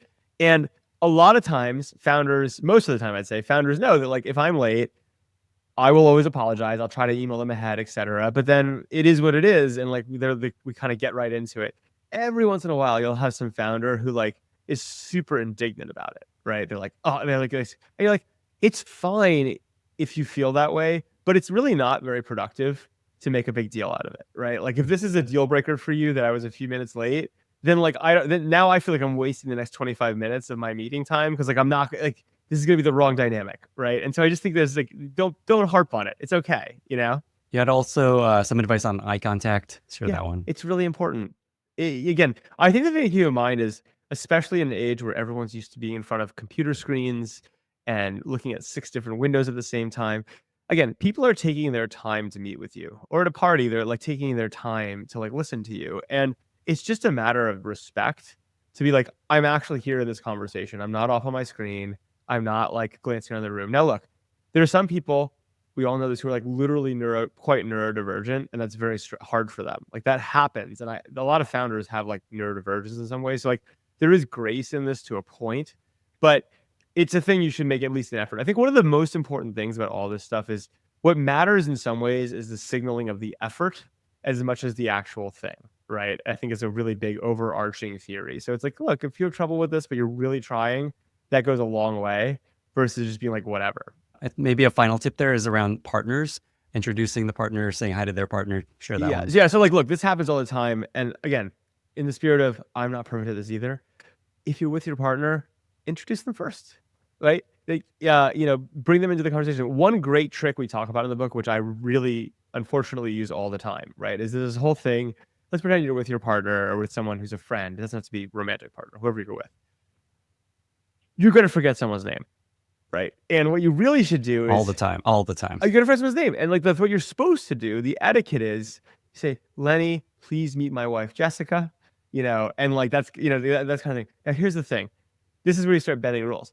What if I don't remember your name, right? If you have your partner with you, you can flip it around and say, Jessica, I want to introduce you. And then you kind of like can kind of figure out how to frame it up so that you then, Lenny, extend your hand and say, it's really nice to meet you, Jessica. And you get to pick up the name again, right? Or things like that. So the way you put it there is you let it hang. That's you let it hang, which by the way, really, I love it's a great example of the fact, like, if you're really in tune socially, you kind of know what's going on, right? Like, you know what I mean? Like, you're not an idiot. Like, what is proper, what this person is doing. There's a gap between it. There's a reason. The reason is, but it's at least enough plausible deniability of like semi-bad etiquette that leverages the social situation to be a better etiquette, right? That it's a useful thing to think about as a small cue. I'm so bad at remembering names that I think I have a medical issue where I just can't remember names. So this tip alone is so good. And just to reinforce it, so there's almost like 2 ways to do this is what you're describing. Either it's like, my wife's name's Michelle. So it's like, hey, Michelle, meet my wife, Michelle. And then they're like, oh, I'm Bob. Nice to meet you, Michelle. Or it's like, make it a little more awkward of just like, Michelle, meet, and then let it hang. Is that Michelle, I want to introduce you, right? Or something like that. I want to introduce you. It's something like that. Or I want to introduce you to Michelle. You look at them in the eye, right? And then your wife would be like, hi, I'm Michelle. Remind me your name, or it's nice to meet you, or whatever it ends up being. Look, I also, for what it's worth, I actually have such a clinical problem on name face recognition that's actually runs in our family. I have this whole backstory, which is I worked at Facebook for a long time, was really into it early on. No kidding. I think part of my early attraction to the platform was it was the first time you walk around college and you're like, I know these people, I just don't remember their names. You're like, oh my God, there's a resource I can study, right? Like, and this was like a very valuable social thing for me. So I'm with you. I have the same problem I think a lot of people do. Okay. Let's move on to conversations. Give us some tips. So, I mean, on the conversation front, I think the key again is to welcome people into the conversation. Like, consider it, there's, especially, you see this happen sometimes, especially when there's weird power dynamics at play. You'll see some famous VC or founder walk into the room. And then some young startup person will like waylay them, right? And like kind of almost like block them off, right? And they're like really excited to talk to this person, but you're like, there's a bunch of people around, and like the more you can be inclusive, again, low heart rate. You're not like, it's not a scarcity mindset, it's an abundance mindset. Like I think that's kind of like the tone to think about in terms of like what a conversation is and like how to show up in a room and meet with people. Another really big one we harp on a lot in the book, in kind of a bunch of the panels, is like ask questions, but there's a limit, right? So asking questions is great. You're coming in and says, hey, it's nice to meet you. Let me give you my 4-minute startup spiel and everything I'm into, is like so self-centered. It kind of misses the point that a conversation is a give and a get, and it should be an exchange. And so when you go in with the mindset of I should ask questions, that's great. There is doing it too much, right? Which is when it's done in a forced way. Sometimes I feel this, you'll meet someone and you feel like it's the Inquisition, or like all they're trying to do is extract information to you and giving you nothing in return, right? Like this happens sometimes. And so I think, like, again, this is about balance. This is about low heart rate. I do think questions are a great tool to engage someone, but don't make it 6 questions in a row, and make sure there's always, in some ways, a give to get, right? Like if you can come in, the best conversations are coming, someone comes in and gives you an idea or has a point or sparks something, then it's like a game of ping pong. Like then you can kind of react to it. It goes back and forth where there's openness and they're playing with you, not playing single player, right? Is almost the way I would think about it in a conversation. So the tip here, so it's basically indexed towards asking questions, but not like 100%. Yeah, consider almost like, put it this way. Imagine you're playing ping pong, right? Mm-hmm. Or tennis or whatever you want. Like hit the ball back, right? That's the question, right? And they'll hit it back to you. And then you hit it back to them, right? Like that's kind of what the flow should be. If you hit 10 balls at them in a row, or like, you know what I mean? Or like, that's kind of like not the vibe you want to go for. Yep. Awesome. Look, we talk a lot about matching vocabulary. You're going to meet a lot of different people. You want to make people feel good and welcome. I'm not saying that, you should walk into a room and start talking in jibe, but like, I am saying, like, if you're speaking to a university professor versus a 12-year-old, if they're using a certain level of vocabulary or words, like, again, the point is to meet people where they're at in a way that makes them feel relaxed and good, not try to like mirror them, if that makes sense. But there is a subtlety that I think really matters to it. Cool. There's a few more I'll point out real quick. Connecting to this idea of asking questions, not trying to give your whole spiel constantly, this idea of leaving them wanting more. Yes. This is important. I mean, I think in the end of the day, like most interactions, let's pretend you meet someone you're really interested in or whatever. If we're being transactional about it, what's the real goal? The real goal is to leave people in a position where they're like, wow, that was a really interesting person. I'd love to hear from them again or meet with them again. Or maybe even better, every once in a while this will happen. It's like, wow, that's a really interesting person or idea. The person walks across the room, someone else says, hey, you really should talk to Lenny. Talk to Sam. Like that's kind of like, you want to leave them being like, that's interesting. I'd like to continue this or expand it. Not, I just heard this entire person's life story. I never need to talk to them again, right? And so I do think there's, again, like leave them wanting more, right? I think is important. And that is partially about knowing when to excuse yourself gracefully as much as it is about when to enter. And again, this comes back to this idea of abundance. This isn't your one shot. You'll have other opportunities. People don't want to feel like you're just on them, just trying to. I've had this conversation with so many, and I think it's a uniquely American and honestly a uniquely Silicon Valley thing, right? I'll go so far to say that, which is, look, we're used to, especially if you're young and these are big opportunities or big moments, people are kind of used to this like environment of scarcity. It like reminds me of the Eminem song when he talks about like, I have one shot, one opportunity. I think Eminem. Yeah. It's a great song. It's a great song. It's a great beat. Every once in a while before a big presentation, you got to listen to it and pump yourself up, right? But actually, again, in terms of putting people at ease and building relationships and etiquette, even if in your heart of hearts, you're like, this really is my one shot, you kind of want to show up with the self-confidence and the calm of abundance, right? Being like, this is not going to be my only opportunity. This is an opportunity. I'm excited to be here. I'm engaged, right? This is part of the story. This is not the entire story. And I think if you kind of remind yourself of that, you remind yourself that it's okay to not know everything. You keep focusing on low heart rate, engagement, eye contact. You get so much the way there. You also have a tip about how to handle famous people that you might meet? I mean, there's so many ways. I mean, there's a bunch of tips about, I think, generally famous people, but like, I think there's this thing, which is like not being sycophantic is what I basically say, but also like you not being ridiculous is almost the way I would frame it in this conversation, right? Which the ridiculous is like, if you go up to Mark Zuckerberg and everyone knows what he looks like and who he is, and you're like, hi, I'm Sam, and who are you? You're like, what are you doing? Like, it's like ridiculous, right? On the other hand, going up and being like, you're the most important person I've ever met is wrong, right? And so there's a way to just, again, it's about grace as much as anything else, right? And recognizing that they're people. And again, you're playing an iterative game. And the best thing you can do is say, this is not my only, as much as it might actually be, this is not my only opportunity to meet Mark. And in an ideal world, when I walk away, I'm like, that was a pretty nice person. Like, maybe I want to talk to them again, right? Now, going up and being like, I need your email address and phone number. It's like, no, let him offer it. Like that type of stuff I think matters. Maybe one last tip is this: you actually start with this line of great to see you when you meet someone versus like nice to see you again. Well, again, Lenny, you and I probably use this all the time, I bet, because I honestly, again, we go by name, face, whatever. It's really difficult social situation to put someone in. Just think about it from their perspective. If you go up to someone and say, hey, it's really great. Hey, it's great to meet you. And you're like, we've met 5 times. It's like quite embarrassing, right? And for them, for you, for everyone. And so the more I like love it. In fact, my wife of many, many years I've dated since college has a really funny story about this, which is the first time right before we started dating, I went up to her and I basically did a nice to see you line, right? And I very clearly couldn't remember if we had met before, and we had, and she remembered. And so for me, this is an important one, right, to keep in mind. My wife is constantly making fun of me of saying like, oh, like not knowing if I've met someone before or not. She's like, how can you? Like, I don't know what to do with you. So that's a great one. So the line there is great to see you because it works whether you meet them or not. And again, it's one of those things where here's the thing. People aren't dumb. If you go around saying nice to see you to everyone, you're like, there's a small percent chance this person doesn't remember who I am, right? And there are other ways, but like that's okay. Like that's part of the etiquette dance to some degree. Is like that's fine. What's not fine is it's so nice to meet you and like we've met 6 times, right? Yep. Okay.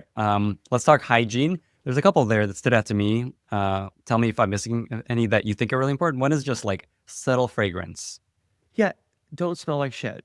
Right? Like, it's like, don't overpower it. You shouldn't smell like you just doused yourself in perfume, right? Or cologne or whatever it is. But like, you also shouldn't smell bad, right? And like, it's again, your scent should not be noticeable is almost the way I would put it. In any direction. It's not, you're not, there's no advantage to that. That's basically what I would say. By the way, this is a good question. Does this advice apply both equally to men and women? Is there anything that, as we go through it? So it's an interesting question. I think broadly in this book, the answer is broadly yes. I will say that there is probably in January or February going to be what we've internally been calling the femme etiquette course, because my wife and other women have said, this is good, but there's a bunch of other stuff that women need to know. And so I can't speak to that yet. I think the fragrance one, I would say, I don't think you want your fragrance to be memorable for anyone, no matter what your gender is. Awesome. This is good. Let me take 2 tangents here real quick. One is I heard you told a story on your podcast about your kids and the impact this has had on them. Maybe share a story there. Well, look, here's the funny thing. I literally have realized in doing this, I love my children. They have terrible manners, right? And like, there's a certain things they're like not bad at, but broadly speaking, I have an 8-year-old, a 6-year-old, and a 4-year-old. And like, I'm like, wow, you guys eat like animals. Like you just, you don't know how to use a fork or knife properly. Again, it's not like at 4 or 6, it's not like stopping them well in life. I'm like, I can't be the etiquette guy if you guys are eating like, so I've been putting it, and some of them has been really cute. Others have been really funny. Like my 6-year-old has started standing whenever my wife comes to the table, which is kind of arcane from an etiquette perspective. You can argue about whether it's actually even really etiquette anymore or not. But if you're being really formal, when a woman comes to the table, you stand, right? It's very funny to have the 6-year-old do that. So in our household, don't judge me yet, but in a year, you can judge me on my children's etiquette. Then it might have to be a children's etiquette book. So good. I think actually at the end, you say that whenever anyone joins you for a meal, whether it's a man or woman, you stand up. That's like a modern way of thinking about that. That might be better, is what I would say. I will say it's an ongoing, somewhat hilarious debate at our dinner table. I'm just trying to get them to like not use a fork and knife like animals right now, but we're working on it. I was just, speaking of that, I was just listening to Tyler Cohen had Alison Gopnik on his podcast, and she studies kids, and her whole thing is how kids learn like scientists. And she has a whole thing about how they figure out how to use a fork by just like experimenting until something works.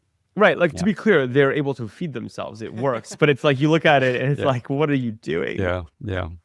Okay. The other tangent is you didn't share the class you actually taught to founders already. So maybe share a little bit about this class you taught? Yeah, so I mean, before the book, we did a class specifically initially for YC founders, right? Partially because YC Gary Tan got very mad about this. So I'm like, well, now I have to do it, right? Because that's very funny. But yeah, we basically we gave them all certificates of completion. But we did a class. We hosted it. It was at the Four Seasons. We did some stuff that was fun and a little bit irreverent. Like we had some very fancy Wilkes-Barre people come in with models and show up, talk about dress at different types of events and things like that, which was kind of tongue in cheek, but a lot of fun. We also did like caviar and wine tasting type stuff, but then we also spent a lot of time focusing on like the actual meat of the matter, right? Which is things like how to show up with a low heart rate, how to have an abundance mindset, basic skills like look people in the eye, shaking hands, how to eat like that shows that you're being respectful, things like that. Why do you think Gary Tan was so mad at it? Is it because he's like, this is a waste of time, not worth it, versus like just build a thing that's successful? I don't know. I mean, I don't really understand what makes Gary Tan mad, and it's fine. But like from my perspective, I think he's just like, in some ways, again, to be clear, it's a little tongue in cheek. We're a little bit making fun of the fact that YC founders do come out a little bit like animals, right? There's like, having met with many of them, like it's not their fault. They're like young kids. They've been holed up in a room coding, and that's all they've been thinking about for months or whatever. And so like when they show up at your office to pitch you, and they get a coffee or something, and then they like leave it on the table and don't ask you where to put it, it's a subtle sign of like not being aware of your broader environment that you may or may not know. But like, I think it's valuable.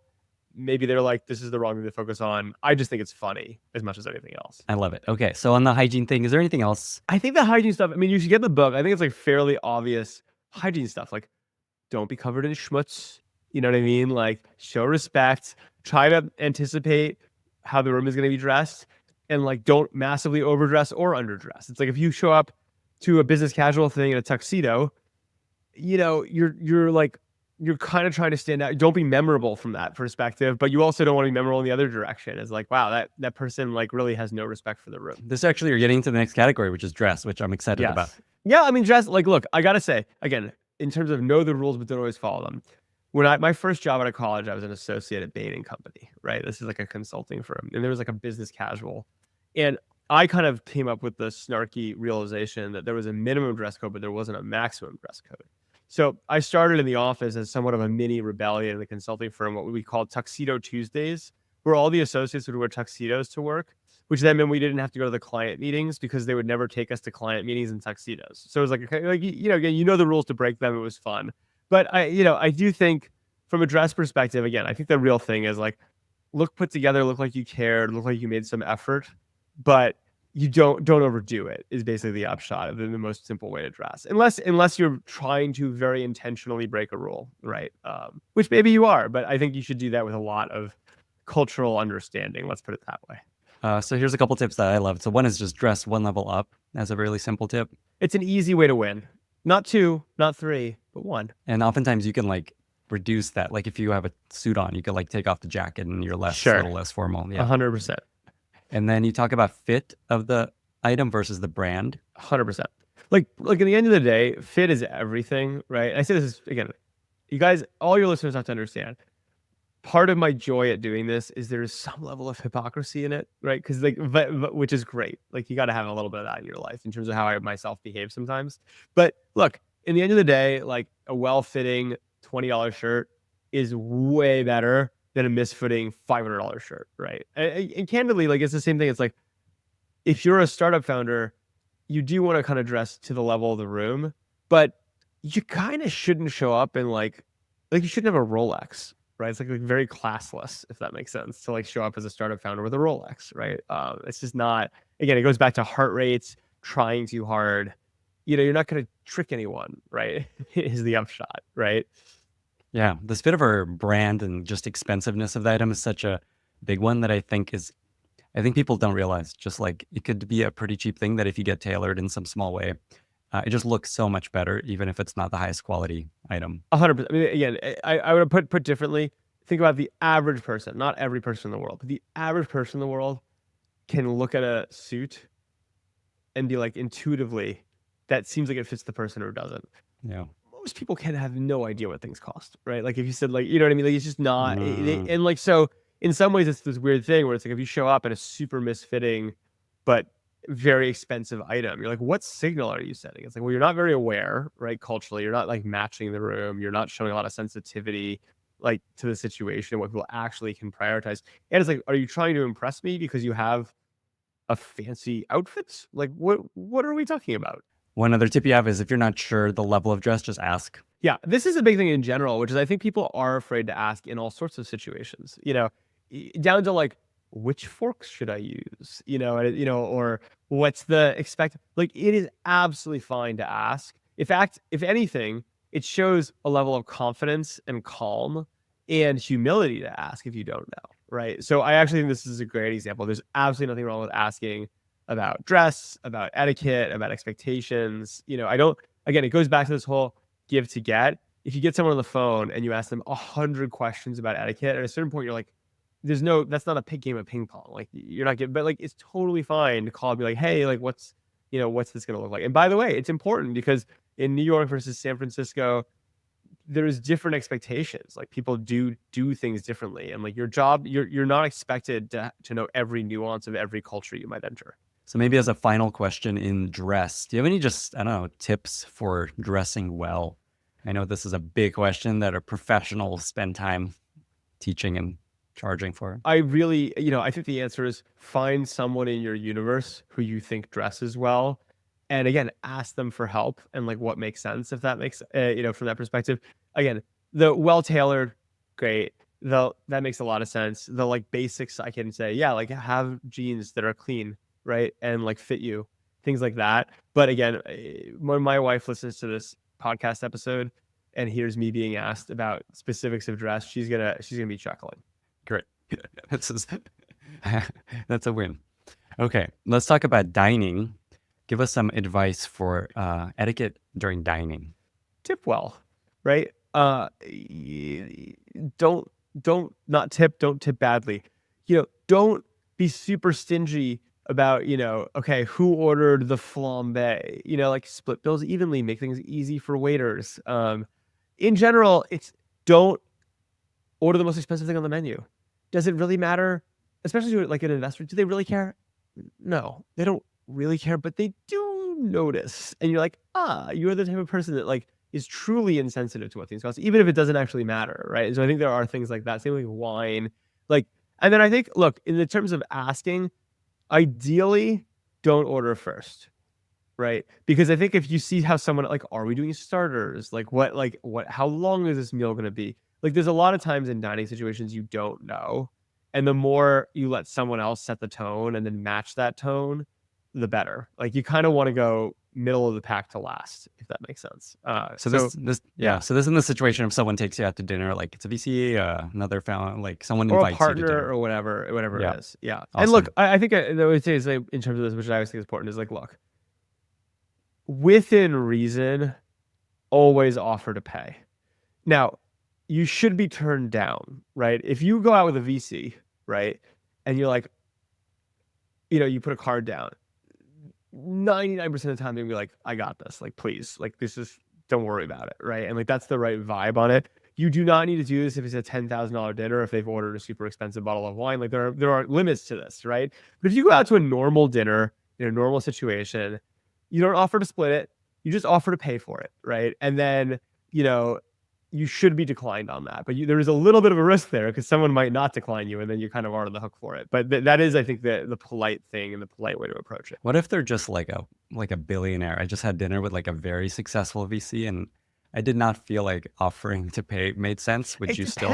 I actually would. I think it depends what the dynamic is. If the billionaire ordered a $10,000 bottle of wine, you don't need to offer, right? If you had a normal meal, right, I actually think it's great to offer, and they'll almost certainly be like, of course not, right?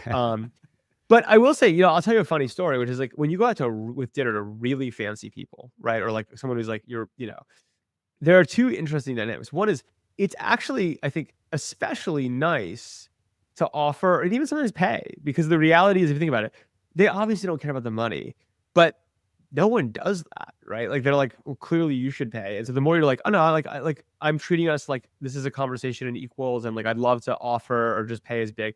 The second thing, which is important, is especially if you're out to dinner with someone who's very, very well known, you have to tip like crazy. Because the problem is, this is like one thing, this is not in the book. This is like a 201 course, right? But if you go out with someone that were like, okay, they're either known or relatively known, and you're making the gesture of buying it, not because they obviously don't care about the money. It's more like the gesture that's nice that you would offer that. You kind of have to tip the way they would tip. And they're going to tip like 100% of the bill, right? Because like, it's just like the right thing to do. And so I do think if you're going to do that, you really have to tip well. Got it.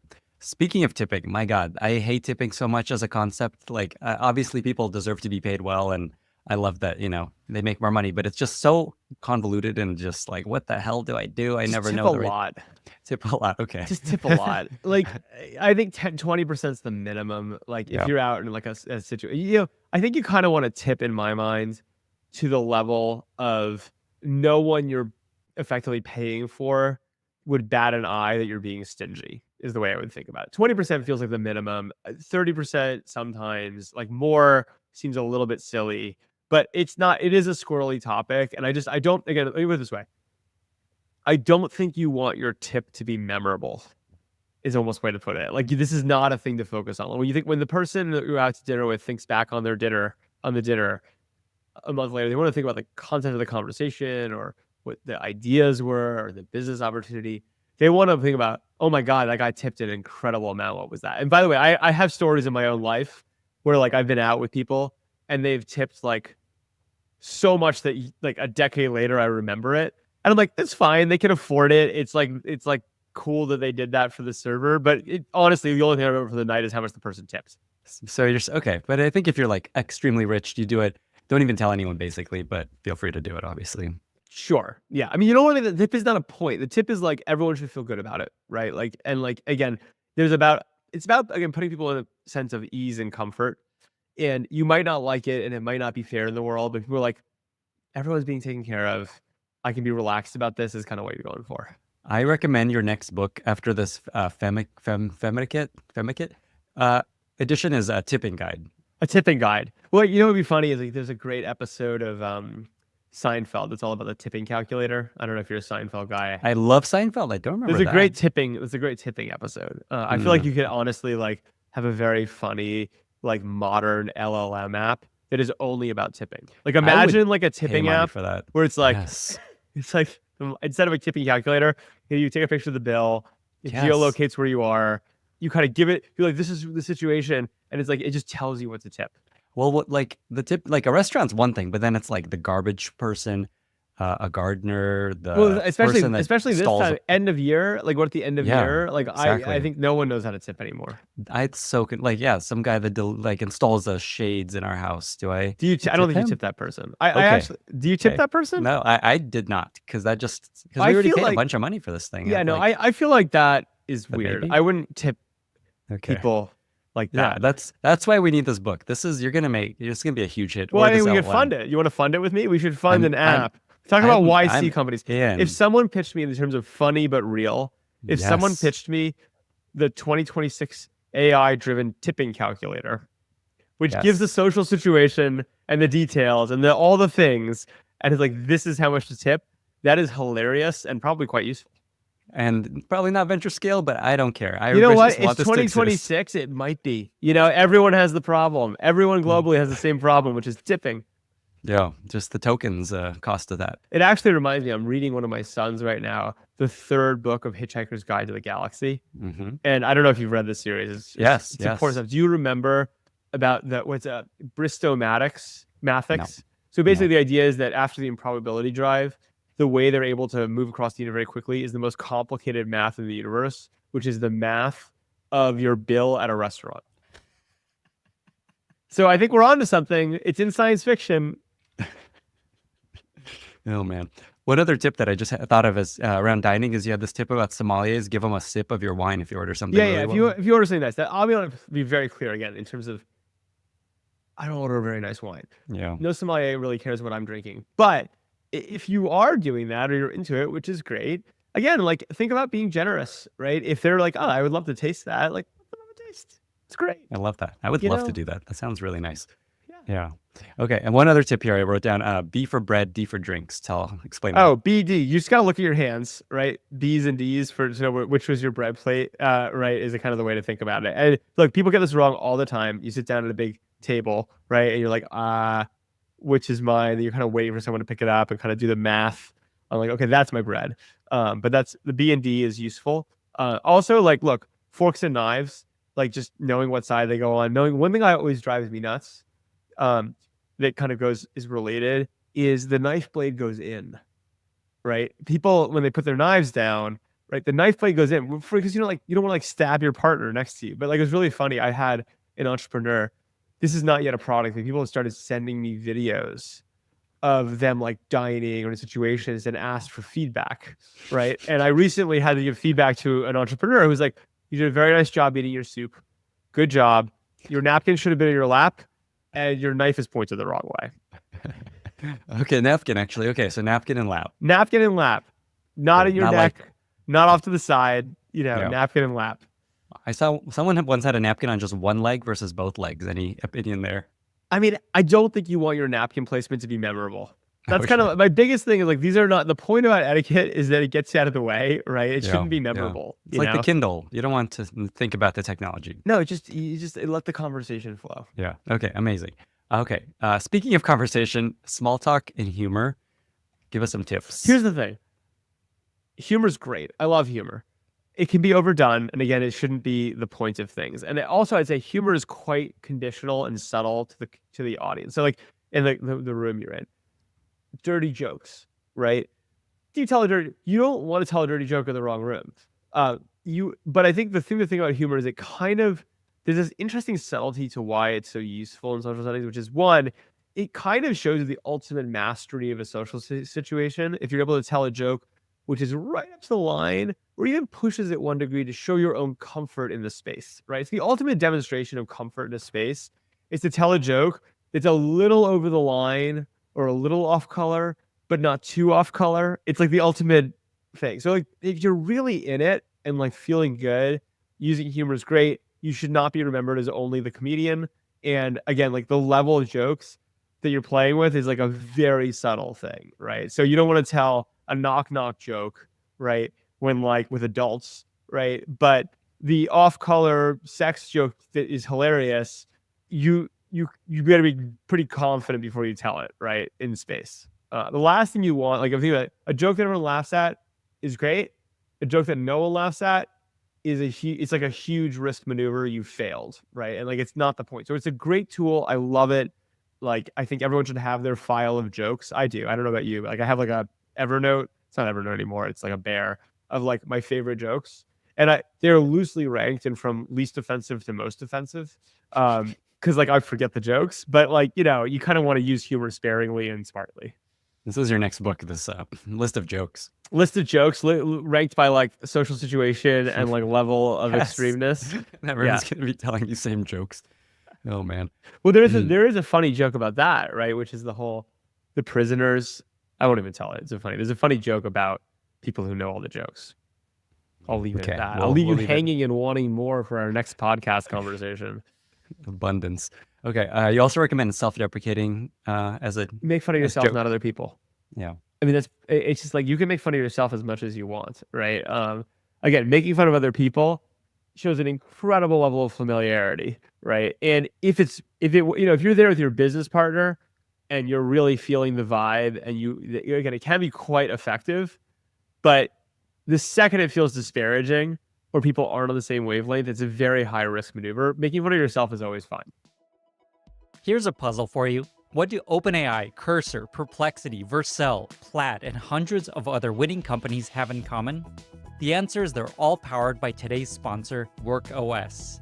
If you're building software for enterprises, you've probably felt the pain of integrating single sign-on, SCIM, RBAC, audit logs, and other features required by big customers.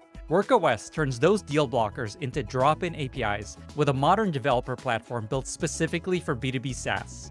Whether you're a seed-stage startup trying to land your first enterprise customer or a unicorn expanding globally, WorkOS is the fastest path to becoming enterprise-ready and unlocking growth. They're essentially Stripe for enterprise features. Visit workos.com to get started, or just hit up their Slack support where they have real engineers in there who answer your questions super fast. WorkOS allows you to build like the best with delightful APIs, comprehensive docs, and a smooth developer experience. Go to workos.com to make your app enterprise ready today. So you said you had this kind of list of jokes that because I can't remember. I have 0 jokes in my head. I'm like, okay, here, I'm going to get one. So I should make a list. Make a list. I got some good ones for you. Okay, I'll have to borrow some. You also recommend having some stories, some crowd pleasery kind of stories to tell. Yeah, you want to have some easy stories that are, again, like, it shouldn't be 10 minutes, right? But again, I think the thing about it is, like, imagine that the whole game in these social settings, again, is putting other people at ease, making them feel like you understand them and the room and you're a trustworthy person and on the same wavelength. And in some ways, think about it as like, who's carrying the conversation. It shouldn't be your monologue. You shouldn't force them to monologue either, right? And that's where questions come in and back and forth. Having a fun build on story. They tell a story, you have a story to tell. Like, again, I really think of it as like a conversation, or these social interactions as a ping pong game, right? And like, you kind of want to have a few of those in your arsenal. Your last tip in that section was how to wind down a conversation, just the importance of realizing it's time to wind down. Any tips for how to do that? Yeah, just like when the conversation is over, gracefully leave. It's basically the upshot. You know, there are people, the worst is like the conversation ends and the person just stands there and you're like, I'm going to go get a drink, you know, or do you want it? And then every once in a while, the person will be like, you're like, if someone says to you in a conversation, they wind it down, it's like, I'm going to go grab a drink. Most of the time, that is not an invitation to say, like, I'd love one too, and follow them to the bar, right? Like that is not. So like, I just think you have to kind of recognize the signs effectively when the moment is passing or it's time to move on, etc. And then like respect it.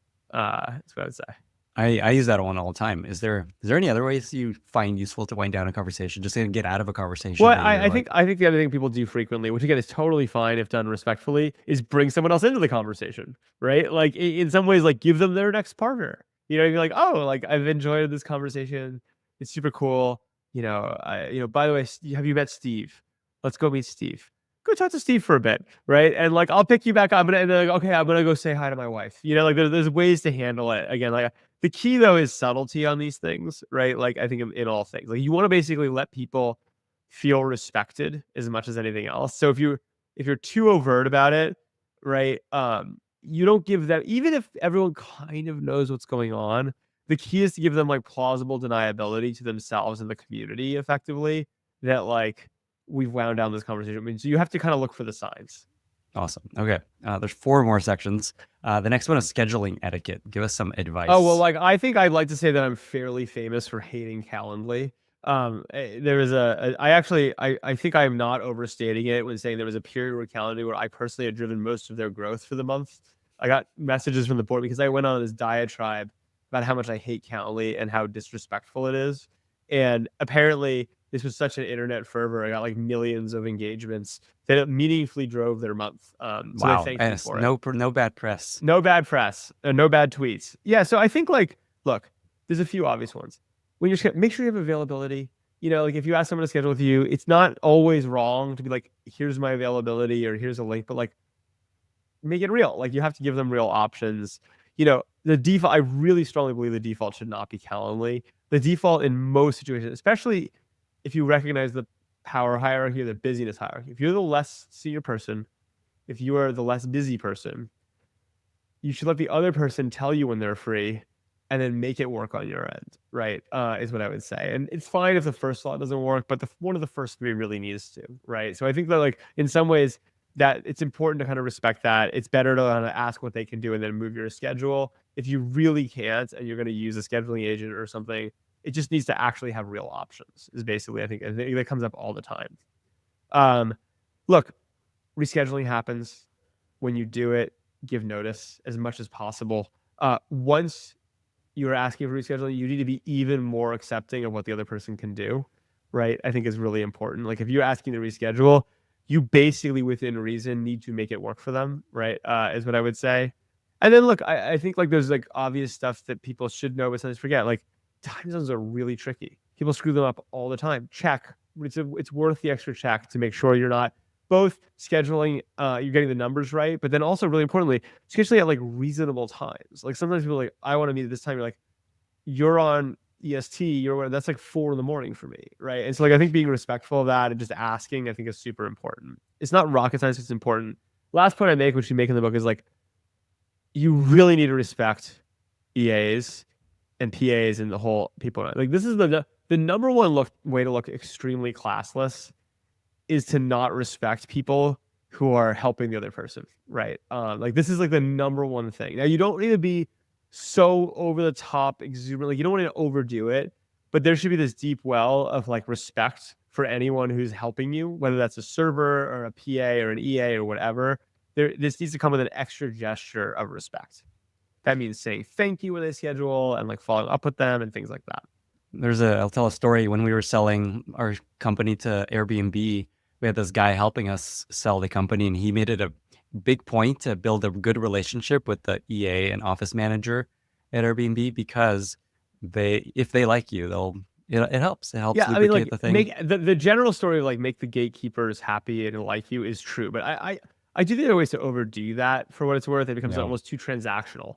If you show up with flowers for the EA, like you better be damn confident like in what you're doing, if that makes sense. But just like the small things go a long way. Like you just make eye contact with them, thank them, respect them, ask, if they bring you a coffee cup, ask them where to put it when you're done. Like don't treat people who feel like the team or the staff feel that way. Make them feel like part of the team and equals. The Calendly stuff, I feel like that's its own separate book of Calendly etiquette. Yeah, the Calendly, the Calendly is one of my favorite episodes of going hyper viral on something hilarious. So one thing that Calendly does is you can like embed. I don't do this yet, but I should. It feels like just embedding your times in the email feels like a good solution. I'll be honest. I go the other way. Like I really I don't use any of that stuff. Like and look, I think scheduling is like very complicated. This is part of it. I always give these examples. Like, when are you free? It totally depends on who's asking.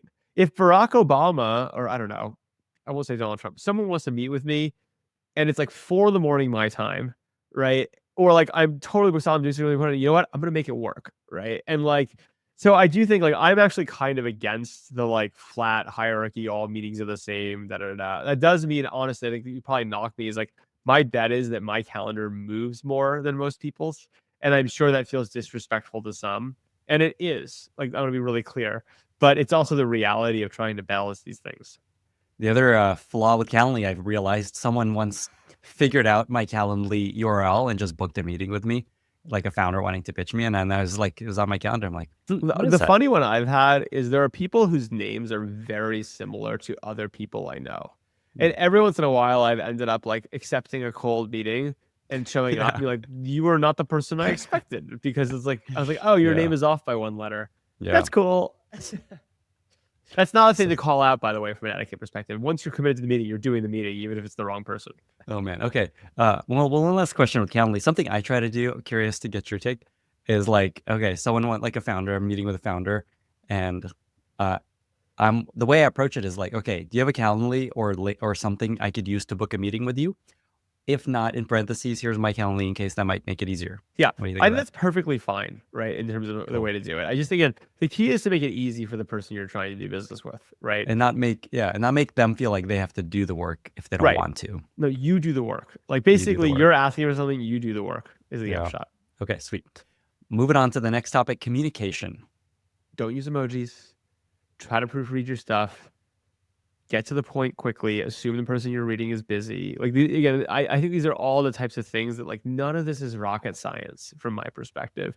But people, it's just good to remember, right, and be on top of it. I do think people have different things on this. I personally do think that on things like email, you kind of do have an SLA to respond. There's some people I know who are like, email does not mean I have to respond. You send me an email, you may or may not get a response. It's completely up to me. I have no contract to respond to your email. I personally go the other way, which is I feel like from an etiquette perspective, like I don't owe you a 12-page essay, but I do owe at least an acknowledgement quickly, right, of what you've sent. Like you don't want to leave people hanging.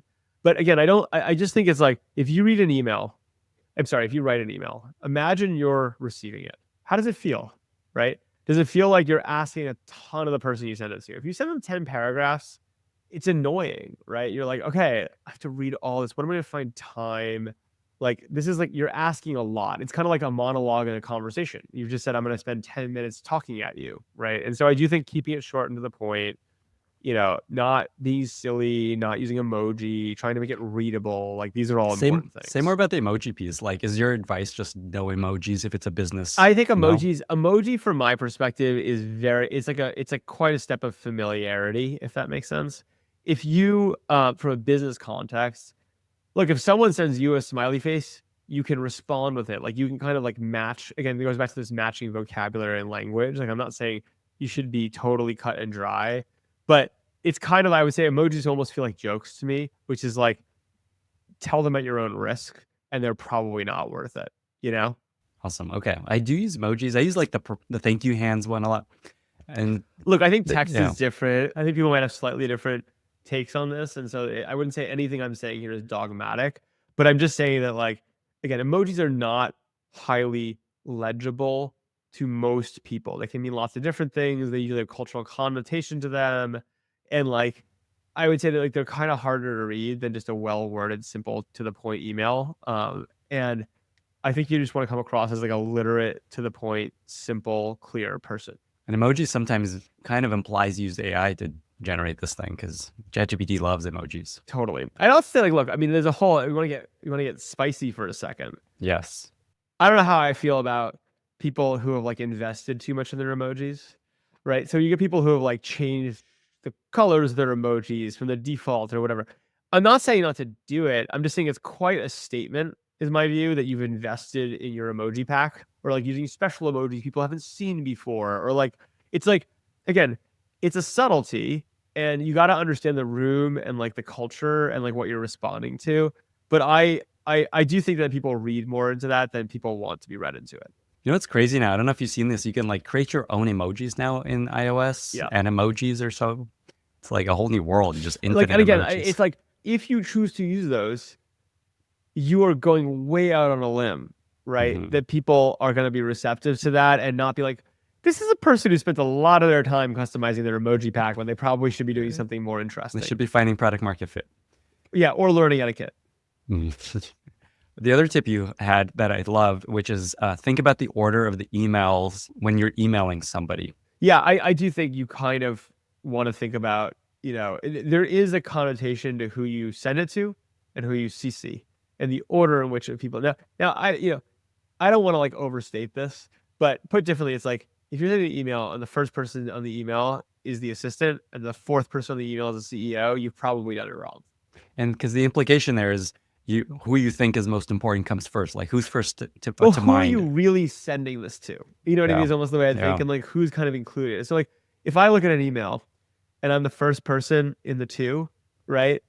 Candidly, I mildly pay more attention to it than when I'm the fifth, right? Because in my head, I'm like, okay, well, like, this is really to Kevin, and like, I'm on it. Like, if you see an email sent to many, many, many people, almost by definition, it's not that important, right? Is almost the way I would put it. And so you have to be really careful with managing that. I think even the who do you send it to and who do you CC, there's a language to that like from an etiquette perspective to understand, right? And like, I do think people sometimes miss that. Like, the CC line is very, very valuable. It means, hey, you should have a copy of this. This is not really to you. I'm not expecting an immediate response, right? I even think there's even a subtlety like who responds then. Like, if you're sending an email to 10 people, CC'd to the whole 9 yards, there is a subtle etiquette to like when you respond. Like, if you are the fifth CC on an email, you're not expected to be the first response. Again, you can break this rule. Like, there are times to break it. There's a subtlety to it, but it wasn't really sent to you, right? Like, and so there's a whole language to who you send to and who you CC and the order that, like, again, it's very subtle, but is worth understanding. So true, man. And you would think nobody sees all these little things in the Gmail thread, but you do. They're just right there. You see them, and I think people. This is the whole thing about etiquette, is like, it's all this invisible stuff that you don't need to spend like all. Like, in some ways, the whole story of doing this well is it should not occupy 80% of your brain, right? What you're saying is, I've got this. We're on the same wavelength. My heart rate is low. I'm doing it properly, and I'm doing it with like intuitively almost, right? Which is a hard ask, right? Because what we're basically saying is like, these are unknown things, but intuitively you should just know them. And that is actually what you're signaling is like, you can trust me because intuitively there's this well of knowledge and cultural connection and whatever that we can share effectively. And if you're BCC, definitely do not reply all. Yeah, I mean, I have some unbelievably funny faux pas from my history with CC, BCC 2 lines. One of the worst etiquette / mistakes I ever made. Never, ever, ever put someone you're talking about who's not on an email in the 2 line to check the spelling of their name and then hit send. That's a bad idea, right? So whatever you're doing, that's not even an etiquette thing. That's just like a being smart. Proofreading thing. Proofread, and don't send emails to people about them that they're not supposed to see. And it's like Gmail makes it too easy to do that because it adds them automatically if you like if you add their name. No, for me it was more just like the way to check the spelling of someone's name is not to put them in the 2 field ever. Yeah. Oh yeah. Okay. Oh man. Well, you're still kicking, so it wasn't so bad. I'm still kicking. Okay, great. Okay, 2 more. Meeting etiquette. Yeah, I mean, again, we've talked about arriving a little bit early. You should do that. Don't arrive up too early. Like you shouldn't, again, like if you're an hour early, walk around the block. It's fine to walk around the block. You don't want to sit in someone's office because then all of a sudden it feels like this person's been here a long time. Like this feels like even though they're not scheduled, like we're leaving them hanging. You're 6 coffees deep with the receptionist. Like you don't want that, right? Like, so I think you want to be like 10 to 15 minutes early. You do not want to be much earlier than that. We talked about meeting on their convenience. I do think it's fine to start with a little bit of small talk, right? There are times it's not, or times people are running behind, but like the pleasantry of like, the weather is nice, or how was your weekend, or like something that kind of cuts the air a little bit, and then you kind of flip into business is like a good thing, even though it like feels transparent, it's still useful, right? Is what I would say to kind of like, and again, it's almost a signal of like, I am here for business, but I'm like a normal person, and like I'm willing to have like you're like signaling like, oh, I know that we should start with a normal conversation, if that makes sense, right? I don't know if you saw this on Twitter. Someone described small talk as like the TCP/IP ACK handshake. I love it. It's a great description. I always describe it as like, imagine the modem crash from when we were kids on a 14.4. It goes do do do do do do do do. Like that old modem crash. Like that's what small talk is. It's a modem crash. We're trying to hit the wavelengths, etc. Is like the way. So that you're ready to talk. So that you're ready to really communicate. Yeah. For meetings, virtual ones, camera on. Like, and again, I say this as someone who sometimes violates this, right? I violate it knowingly. I violate it knowing what it costs me, but you really should have your camera on, right? And again, like you should dress appropriately for a video call. You should have an appropriate background. If you have your bed in your background, it should be nicely made. You know what I mean? Like in some ways, it's like doing the easy stuff is the key. In some ways, and I go a step further. I actually, this is less a hard rule. I actually really don't love virtual backgrounds for the same reason. I'm like, look, I'm not going to judge you if you're in your bedroom, if you're a startup founder. It's fine. But I would like to see that your bed is made. Or like, I'll give you another one that's classic that I see with founders all the time. Close your closet. Like people will get on Zoom calls and be on a call and like their closet's open. And I'm like, it's not a big deal, but like, do you see your own self picture here? Like, can you just close your closet? I don't want to see your shirts, like that type of stuff I think goes further than people realize. Awesome. One other tip you had was clean up after yourself if you're in a real meeting. This is actually the easiest way. And this, by the way, is from my partner, Kevin Collard. But the easiest way to come off badly is to not offer to put your coffee cup in the kitchen. Right. And like, honestly, we do this because like, if you think about it, we work for LPs, limited partners, right? Like that's who we raise money from and then deploy it from. And my partner, Kevin, even more than me, has this thing, which is he is maniacal about this, which is no matter who's in the room, if we're with an LP, you take the coffee, you take the Diet Coke, even if you know full well someone's going to come in and clean it after you, and you make a point of asking where we can put it or putting it on the side table, et cetera, and acknowledging that there's a mess. I feel that. Final topic is exiting and leaving. What are some tips? You should stand when people leave the table, right? Not ridiculously. By the way, you should go stand when they leave the table. Stand to shake hands. Don't be sitting when you're shaking hands. It's just what you do, right? And like it shows that you're aware of it. Follow up with gratitude. Like you should send people thank you notes, even if they shouldn't be long. They shouldn't be ridiculous. But like we met, I got something out of it. Like, thank you for taking your time is like always appreciated, is what I would say. Obviously there's stuff like don't take calls, etc. Like this is kind of like the kind of obvious stuff in terms of exiting and how you think about it. Like even if someone rings you, right, and you're like, and the meeting's over and you're over time, you're like, I gotta pick up this call. You hit the button that says I'm calling you right back, and then walk away. Don't just pick up the phone and like wave. Is what I would say.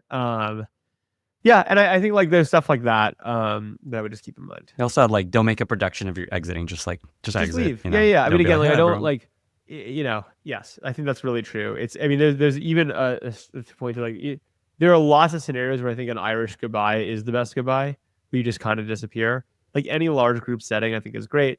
Maybe you thank one person on the way out of the host, right? But like, the I am leaving now, right? Like, let me kind of say goodbye to everyone and hug everyone. It's too much. It's too much. I love that. Okay, we got through everything. Is there anything else that you think might be important There's to share? so much other stuff. I mean, again, I go back to this whole thing, which is like, these are all fun tips.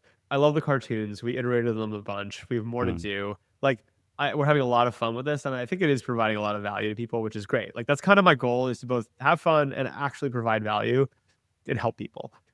That intersection is great. There's 1,000 other tips. And like, so for the biggest thing for me is when you have more or think of them, send them to us. Cause like there'll be a second version of the book and then a third. And like, I actually really want to like cite the people who contribute to it. Like the book is what, like 50, 60 pages. It will be a few hundred eventually. And I think there's a lot more to come. And we're going to be doing classes next year all over the country and actually world. We invited to do, we're going to do one in Tel Aviv. Wow. We're going to do one, we're certainly doing one in New York and a few other places. And it'll be fun. This is, oh my God, you got a whole new life forming here. The funny thing is this stuff, the etiquette story is obviously pretty fun. And so like people like Morning Brew, who just like keep making videos about this. And like, there's this whole etiquette thing going on. And I'm like, oh my God, I've done some pretty good investments in my life, built some cool products. Am I going to be ultimately remembered as like the etiquette guy? That's kind of hilarious. That's what we're doing here. I'm into it. I'm fine with that. So I'll read, you have the TLDR at the beginning. I'll just read this real quick and add anything that we're missing. So this is just like what to do if you do nothing else. Remember, the goal of all etiquette is essentially building trust and project genuine confidence. Always maintain an abundance mindset. Remember that you are worthy and have nothing to prove, and that it's okay to ask questions. And keep your heart rate low. That's the points. If nothing else, if you remember those points, you will be served well. There we go. Okay, I'm going to take us to close out, make this more of a regular episode. I'm going to take us to 2 recurring segments on the podcast, AI Corner and Contrarian Corner. I don't know if I told you I was going to ask you these questions, all right, but I'm going to lay it go on for me. it. I love Contrarian Corner. An Okay, AI great. Corner, depends what you mean by that. So the question in AI Corner is just, what's one way you found AI useful in your work or life that might be helpful for people to hear? So look, I'm by default pretty skeptical of most AI applications. I will say the thing that I've had the most fun with AI and I find great is partially where the cartoons for this came from, is I built a little personal news aggregator called Letter Meme that basically takes all the newsletters I don't have time to read and turns them into daily cartoons. Like, so I have a grid of like what's going on in the world as a front page in cartoons. And I actually love it. It's like the best way I get an overview, because there's all these smart newsletters. You don't have time to read any of them. So I pipe them all in. And Except Lenny's newsletter. But keep going. And what? Except Lenny's newsletter. Sure, of course. That one I don't put in the aggregator. Although, of course I don't do that. But it's great. So I'm super into it. And that's lettermeme.com. I'm checking it out. I love this. I love this. So this is AI generated, aggregates all the important newsletters and creates a little summary and a cartoon. Yeah, and you can make your own. So like for me, I'm looking at this now. There's actually one thing that got messed up on this we need to change. But the idea is you basically get an email digest once a day, and it's continuously updated to like what's going on in the world, and you pipe your own newsletters into it. So it's like whatever you actually trust and pay attention to. Genius. And how did you build this? Was it vibe coded? Did you have an engineer help you? Well, both actually. Like the vibe coding thing, this is exactly what vibe coding is good for, is like, this is like, Cursor and DigitalOcean and Cloudflare will get you a long way in terms of just like building this stuff on the fly. And so I built the first version of this myself end to end. But then vibe coding also doesn't really scale. And so the reality is after a certain point, I had some friends who are great engineers just take it and like up level it in a few ways that I honestly ran out of time to work on. Well, let's go to Contrarian Corner. This could be an entire podcast conversation with you, I suspect. But just like, what's something you want to share that you believe that most other people don't believe? I think that the seed venture capitalists who invest in companies that are branded as AI companies are going to lose an impossibly large amount of money in the coming years. And that doesn't mean that I don't think you should be using AI to build things. I actually think you absolutely should. It's kind of like not using AI in your startup is the equivalent of not using the cloud in like 2010, or like not using the internet in like 2000. It would be insane. Like, of course you're going to use these tools, but there's a difference between a great business that you're using AI to supercharge or make better, or just as a piece of infrastructure. That's not an AI business. This is a business, right? And I'm very into those, versus like all of these companies that come out, whether that say we are the AI blank. I think they're all going to zero. Even, my kind of argument of this from a seed perspective is like, look, is OpenAI a good investment or not? It's a terrible seed investment, right? The way the numbers baked out, even at a $500 billion market cap, when all said and done, the seed investors have made something like 25 times their money. That's insane, right? If you think about it, like that's basically the worst. It's like a middling at best seed investment for like the company that is defining the moment. And the reason is because these things are so capital consumptive. So if you're trying to deploy $100 billion, the market is fragmented.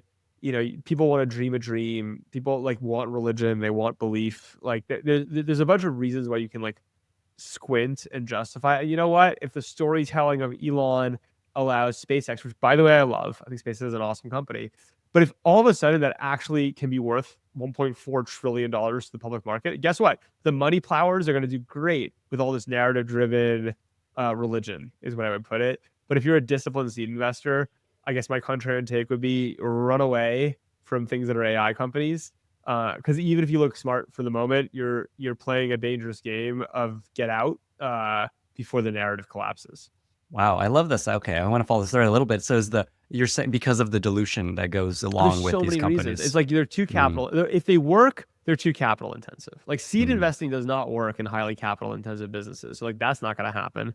Two, they're fundamentally commoditizing in all sorts of ways. It's very unclear what the lock-in or value is on any of these things, right? And so it's just like the whole dynamic is off. And the thing is, people are desperate right now for things to believe in. Like, if you think about the history, we've done so well as a country with Terra Nova. Like the US was amazing for so many years because we had the West. And if you were going to work hard, you could like go West and you do great. And like there was all this opportunity, land of opportunity. We've had reverberated, like, my generation, your generation, we were blessed because we had the internet. The internet was digital Terra Nova. And like we got to build fortunes and do amazing stuff and new work in this like new world that was created. But it was effectively the same thing as the West all over again, right? And ever since then, whether it's mobile, which again, if you look at the math on it, everyone wants it to be disruptive in Terra Nova. Not really. It's just more internet, right? Or like crypto, which by the way, I think crypto is amazing. I think it's the closest thing to Terra Nova. But to now the AI God narratives, every generation is desperate for their Terra Nova story with good reason, right? Like, but the story it has to be real, right? And I think unfortunately this time, this is a classic example of AI is a powerful tool. It's incredibly powerful for existing businesses and existing structures. It's not a great startup opportunity. So what is it you look for? What do you look for when you're investing in an AI startup?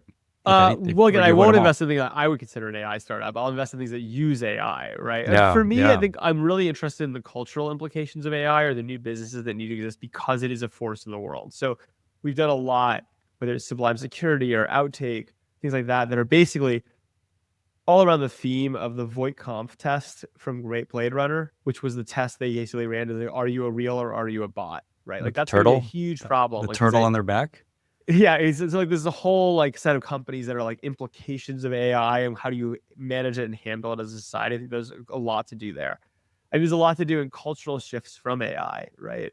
There's all sorts of interesting trends to follow there. Like there's all sorts of businesses that will be disrupted. They're like not AI businesses. They're businesses that will be disrupted in interesting ways. So I think there's a lot of opportunity, but again, I think I at least draw a distinction between if you're trying to be, certainly a foundation model company, but like any of these things that are like, we're going to win because AI, I'm like, yeah, you're going to win because of something else, right? And AI is going to be a propellant to it.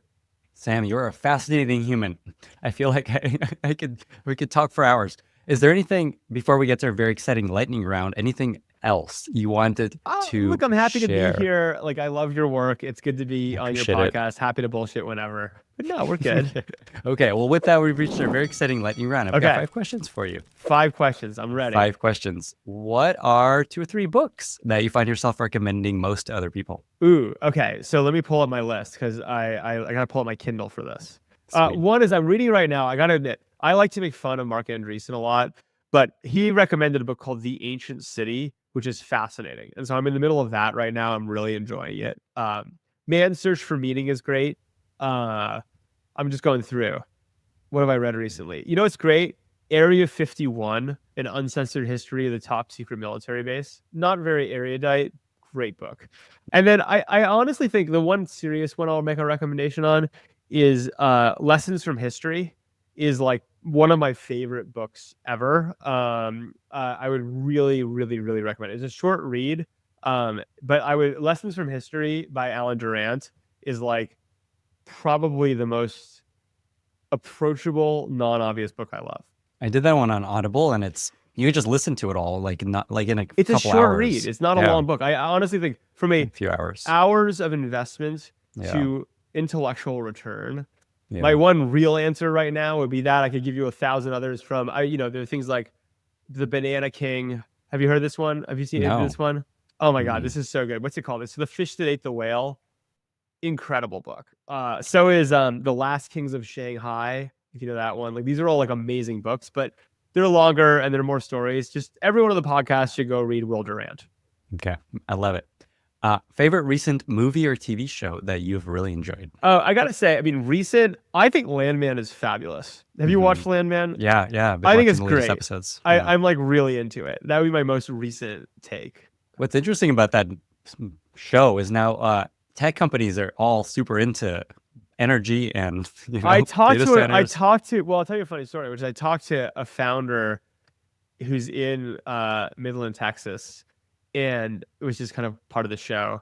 And it's so classic and typical. He's like, all these Silicon Valley people now think they understand the energy industry because they watched Landman. He's like, I'm like, it's like wild, but I totally believe it. Like, cause I know too many venture capitalists are like, oh, I now understand this because I watched Landman. And he's like, it's totally a thing. Yeah, I would feel that. Okay.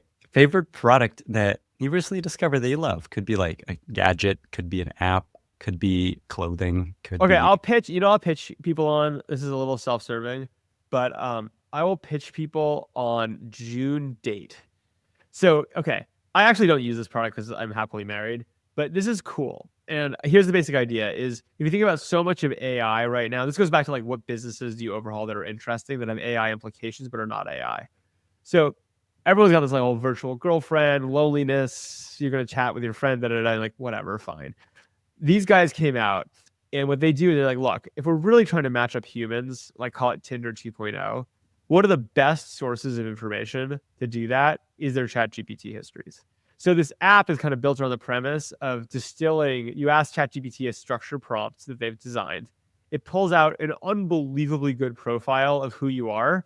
And then you basically match with people based on like what you're actually asking ChatGPT about and the implications of who you are and like that. And the fun part is I haven't obviously done dates on it. Again, not for me, but I have pulled my profile from like, wow, this is like shockingly good description of who I actually am. And so I think that's like a really fun business.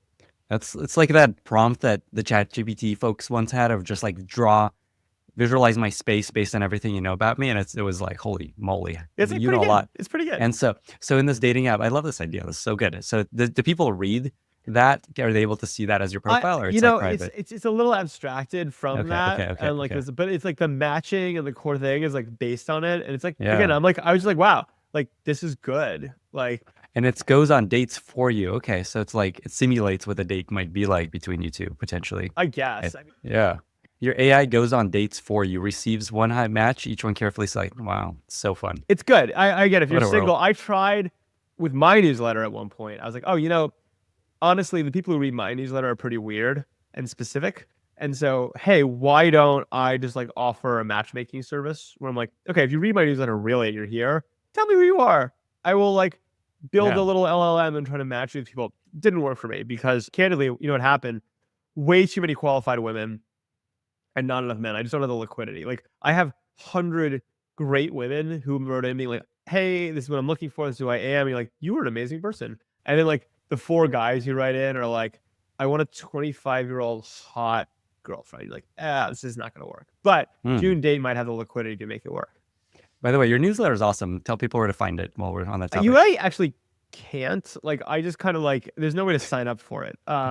If you send me an email, perfect. If you send me an email, lesson@gmail, I'm fine with, like, then if I respond, you get automatically added. I basically just like, that's how I like people I'm interacting with get added, or I'll just add you. But it's actually funny. There's not, what you can do actually that'll get you on it is if you go to wlesson.com, WLESSIN.com, I have my little like bot app up that like includes like a little LLM that kind of is trained on my writing just because I was having fun building it. If you enter your email address there and talk to it, it will add you. But no, there's not like a sign up page. Okay. For it. I love this contrarian growth strategy. No, you can't really sign up. Okay. That's great. Okay. 2 more questions. Do you have a favorite life motto that you find yourself coming back to often in work or in life? No, but I will say that I have hanging in my gym, which I love, from the Facebook hackathon after the launch of Google Plus. This is going way back in history. They made great posters, which was Carthage must burn. And it was just like this great moment in work time when it was like, okay, game on. Like Google's coming for us. Like and I had some of the most fun work experiences. We were working literally 24 hours a day. Like past midnight every night was in that period. And I love that poster. So Carthage must burn. How about that? Great. Final question. You are a fellow podcaster. I really enjoy your podcast. It's called More or Less. It's very cleverly named because of lesson and the mores. We love our lessons. We also, like, my wife and I are contrarians and hate everything by default, and the Morans like think everything's amazing, so it kind of works from a dynamic perspective. I love it. It's Dave Morin, but Morin, just to be clear. And your wife, she runs the information. Yeah, so she's good at prompting us with what's actually going on in the world, and then we just bullshit about it. So what's something you've learned from that experience? I don't know, any surprises about podcasting? So here's the thing. I think people, like, it's kind of a weird podcast in some ways because honestly, I don't think any of us are highly filtered. And it's kind of just like talking to your friends for an hour a week, which I want to do. Like, I love the mornings. We don't live that close to them. So it's kind of fun to just like have that time set aside and then cut it up and post on the internet pretty raw. Here's the funny thing about it. It's fun. It serves our purposes way more than I actually expected it to, which is we enjoy doing it, which is the most important part. We would do it if no one was listening. And weirdly, like a lot of our friends and people we care about in the industry seem to pick up the pieces they like from it and like talk to us about it. So it's like a great conversation starter. So it's like weird. It's like, I don't like, it's not a huge podcast. It's big enough, but I actually think the thing that's been most surprising to me about it is that even though like we don't really have growth strategies and like we're not trying to blow it up and like we don't get paid for it, it's like weirdly useful. Is what I would say.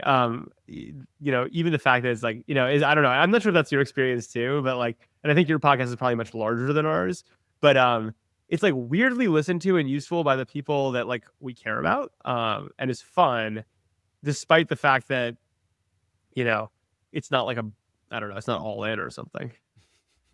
Yet. I don't think it ever will be. It's like way too niche, but we have fun. I mean, I would happily do it with my friends if no one was listening. And then it's like, that's kind of wild that a bunch of people that we actually do care about find the pieces that are interesting. And it actually is helpful from a business perspective because you bullshit about something and then some entrepreneur shows up and is like, hey, by the way, here's a better idea. You're like, that's great. Sam, you're awesome. This was such a fun chat. Very different from my regular podcast. I think people will find this extremely interesting and useful, as I thought, and also fun. Two final questions. Where can folks find you online if they want to reach out, check out your fund? What should people know? Look, our venture firm is called Slow Ventures, slow.co. I'm Sam Lesson. I'm kind of Lesson everywhere, whether it's like Twitter or Instagram or whatever you used. Or just lesson@gmail is my last name, is my email address, and I do read it. So I don't know. I appreciate you having me on. It's always fun to see you. It's been too long. And I don't know. Come hang out in the pool house sometime. Okay. I love this as an excuse to hang out. Sam, thank you so much for being here. Hey, great to see you. Bye, everyone. Thank you so much for listening. If you found this valuable, you can subscribe to the show on Apple Podcasts, Spotify, or your favorite podcast app. Also, please consider giving us a rating or leaving a review, as that really helps other listeners find the podcast. You can find all past episodes or learn more about the show at lennyspodcast.com. See you in the next episode.